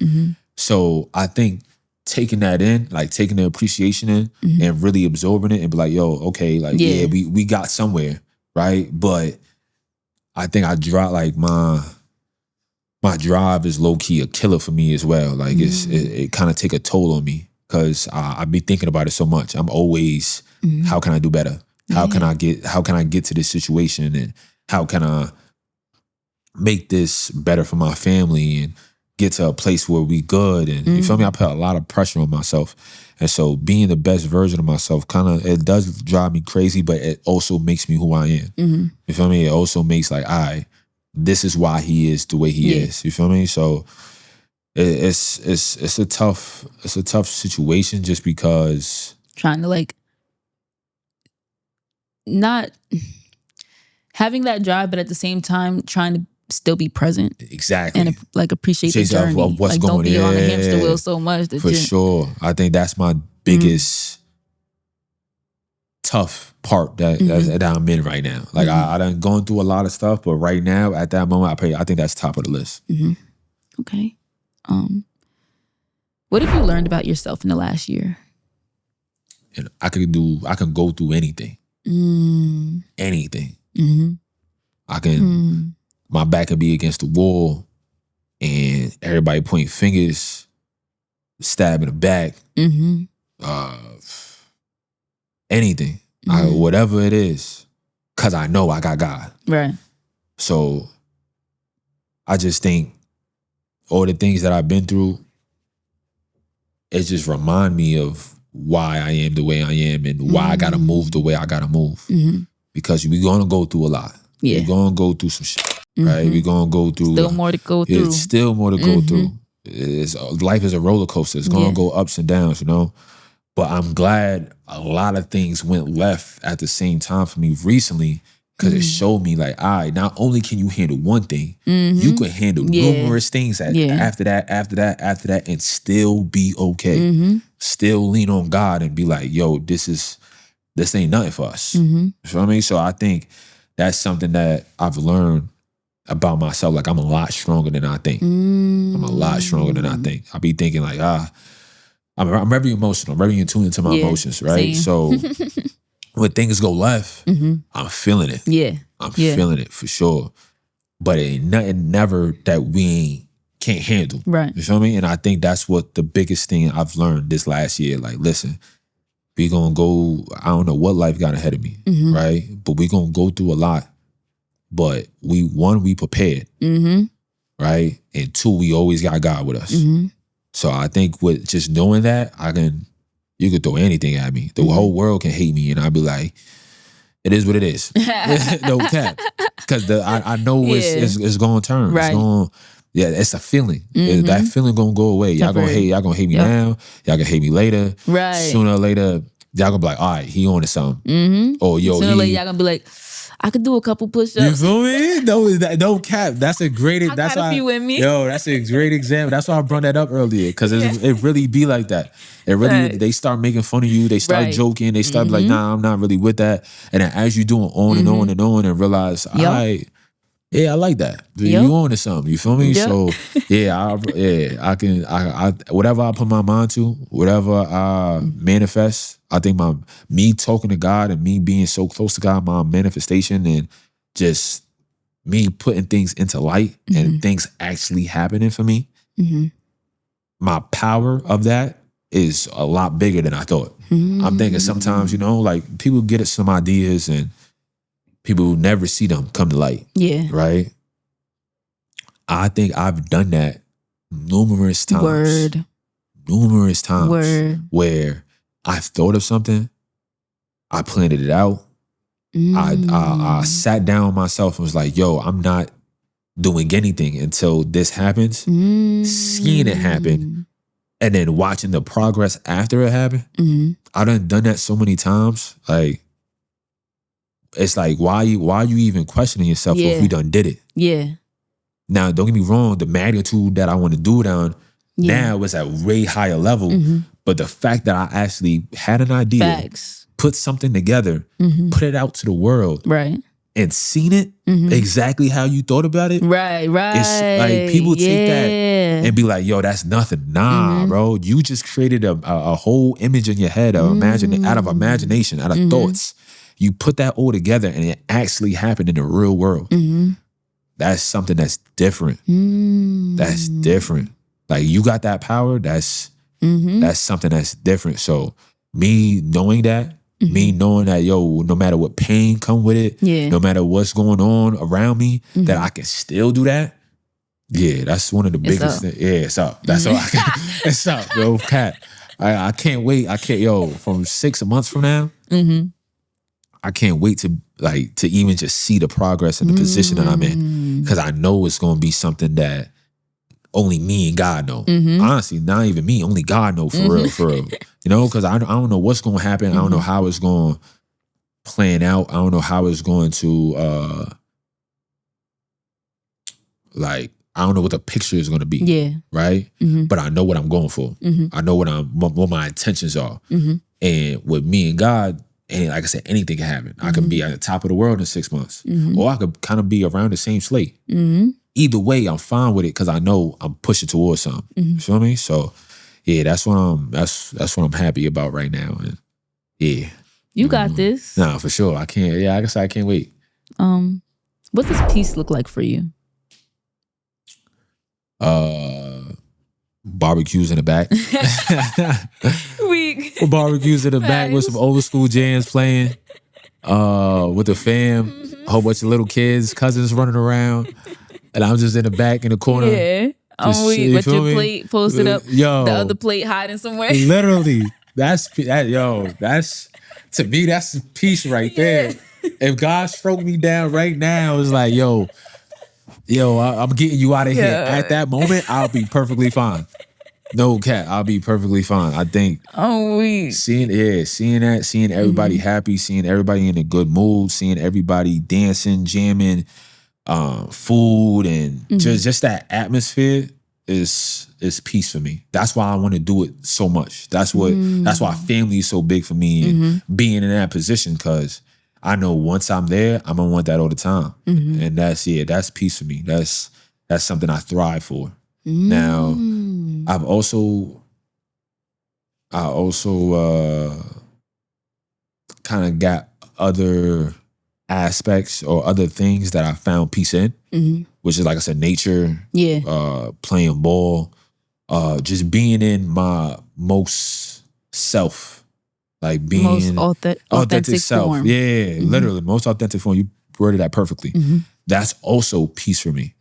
Not worrying about what people think, not worrying about how, maybe I should move like this, maybe I should move like that. Right. Being my most authentic form is peace for me. Like, not worrying about what others and what I got going on and how this look or how, just worrying about other stuff, just being present is peaceful.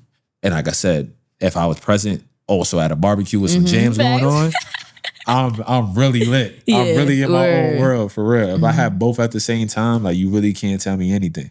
I'm having a blast. And so, yeah, I can't wait to have those things at a normal basis. Yeah. I know right now it's like maybe once a year. I'm trying to do it more often, where I have the family come out. Yeah, everybody could take the day off and make the time. I'm trying to do that way more often, but just spending time with my family. Like, even when I was going through what I was going through with Shorty, and I came back home, and I was just chilling out with friends, and we went bowling, and I told them, I'm like, yo, y'all don't understand. This heals the soul. It's everything, Like, this is everything for me. Y'all don't even know, for real, for real. Like, I'm big on family. I'm big on love. I'm big on everybody having a good time. It's just us basking in that time together. You feel me? Because those times create memories, and then those memories is the only things that we can sit about. I don't know about what people be saying when they die, but when them flashbacks and your life, them life flash before your eyes, I want my shit to be pure fun. Pure, like, yo, family was together, we was having a blast. I would have no problem taking my last breath. You know what I mean? So, yeah, that's just the biggest, that's what I'm on right now. Just trying to find that more. And also, like I said, being my authentic self while doing that as well. I think that's peace-wise. That's my shit right now. Okay. Last question in the category, not the last question. I got one more after this. Yeah. When it's all said and done, what do you hope people will write about when they tell your story? I hope people write that no matter what happened, no matter what he went through, no matter what God put in front of him, he led on God, and he tried his hardest.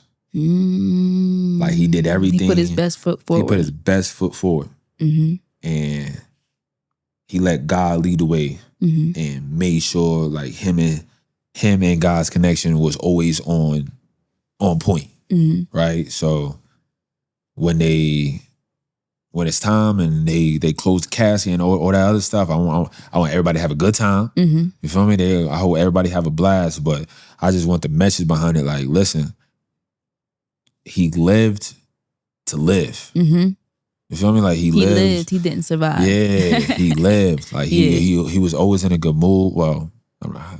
You ain't gotta lie. You don't gotta lie. I was always in a good mood, but you don't gotta lie. But at least he was always in good spirits, right? His intentions was always pure. He was always in good spirits. He loved love. Like I said, he was always thriving to become better. Yeah. And he always wanted to see other people succeed as well. Because I'm not a selfish person at all, right? I want to see everybody around me succeed as well. So, yeah, I just want that to be the notion of it. I don't need he had the most money, and I don't need none of that. I need pure, like, I don't just talk character with me. Yeah. You feel me? That's what I'm mostly on, is my character. I can care about everything. Everything else can go to hell. Okay.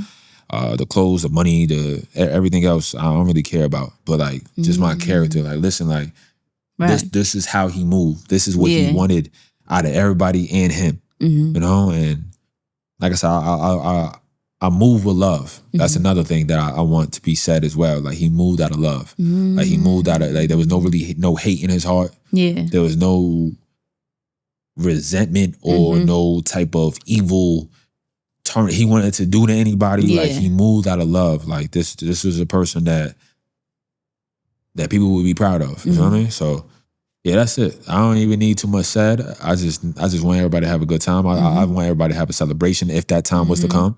Because they know I'm in a good spot. They know I'm next to the man above. And so yeah, that's what I would want if, that time come and they had to say something about your boy. All right. Closing. If somebody listening feels like they don't fit in, feels misunderstood, feels like nobody sees the vision they carry, what would you tell them? I would tell them that's whatever you blocking, whatever you think that you not wanting to do that, like, just know that's literally the obstacle of getting where you want to be. It's part of the process. That's part of the process. Like, that's literally one of the only obstacles you really gonna have for real. Once you get over that hump, nobody can stop you. I seen this picture of this guy. He's like mining for gold. And the first guy like hit the gold before him. And he's like, oh, fuck it. And he turns around. But the next hit would have been everything. Diamonds. Everything he wanted. So yeah, that's my biggest thing right now, yo. No matter what you're going through, no matter what's going on in life, no matter what God hits you with, one, he's not gonna put you in a position that you can't handle. And two, you can handle it. Right. You can handle it. Like, yo, no matter what's going on, you can handle it. Right? And so, yeah, just put your best foot forward. Be your most authentic self. Be the most real self you can be. And that's how the universe is going to pick you out. Facts. That's how the universe works. Facts. The universe is going to give whatever you give in. So whatever you give the universe, they're going to give right back to you. So you being your authentic self, you being the most real you can be, that's exactly how you going to get to where you want to be at. If you try to be somebody else, if you try to do something else that's not really you, you're going to fall into positions that you're not supposed to be in because that wasn't originally you. You feel me? So I think just being your authentic self, being your real self, that's what's going to make you you. That's going to make you different from everybody else. Nobody got your personality. Right. Nobody has your soul. Right. Show that to the world. Show that to the world. People need that. People need to see the real. There's a lot of fronts, a lot of fakes out here who only putting on highlights. They giving you their highlight reel. You feel me? I do in basketball terms a lot. They giving you your highlight reel. Highlight reel. I'm showing you exactly when I was scoring and I'm doing tween and I'm gonna show you that because that's the good stuff. Nobody gonna show you when you air bowling and fumbling and nobody gonna show you that for real. And so with that being said, that's what's gonna make you different. That's gonna make you who you are. It's just watching the air balls, watching the missed dunks and you feel me? Like seeing all that stuff is people gonna relate to that because that really happens. We don't. Everybody is so quick to be like, nah, we gotta score, and that's only the motion. Nah, we gotta do a couple misses to score. We gotta see the ball go in the rim. We're gonna miss a couple times. Honestly, get the misses out the way. In my eyes. Like, you feel me? Like, get the misses out the way. Like, especially when I play ball, I relate to ball a lot. As soon as I go in there, I'm taking a whole bunch of shots because I know I'm gonna miss them. I know I'm gonna miss them.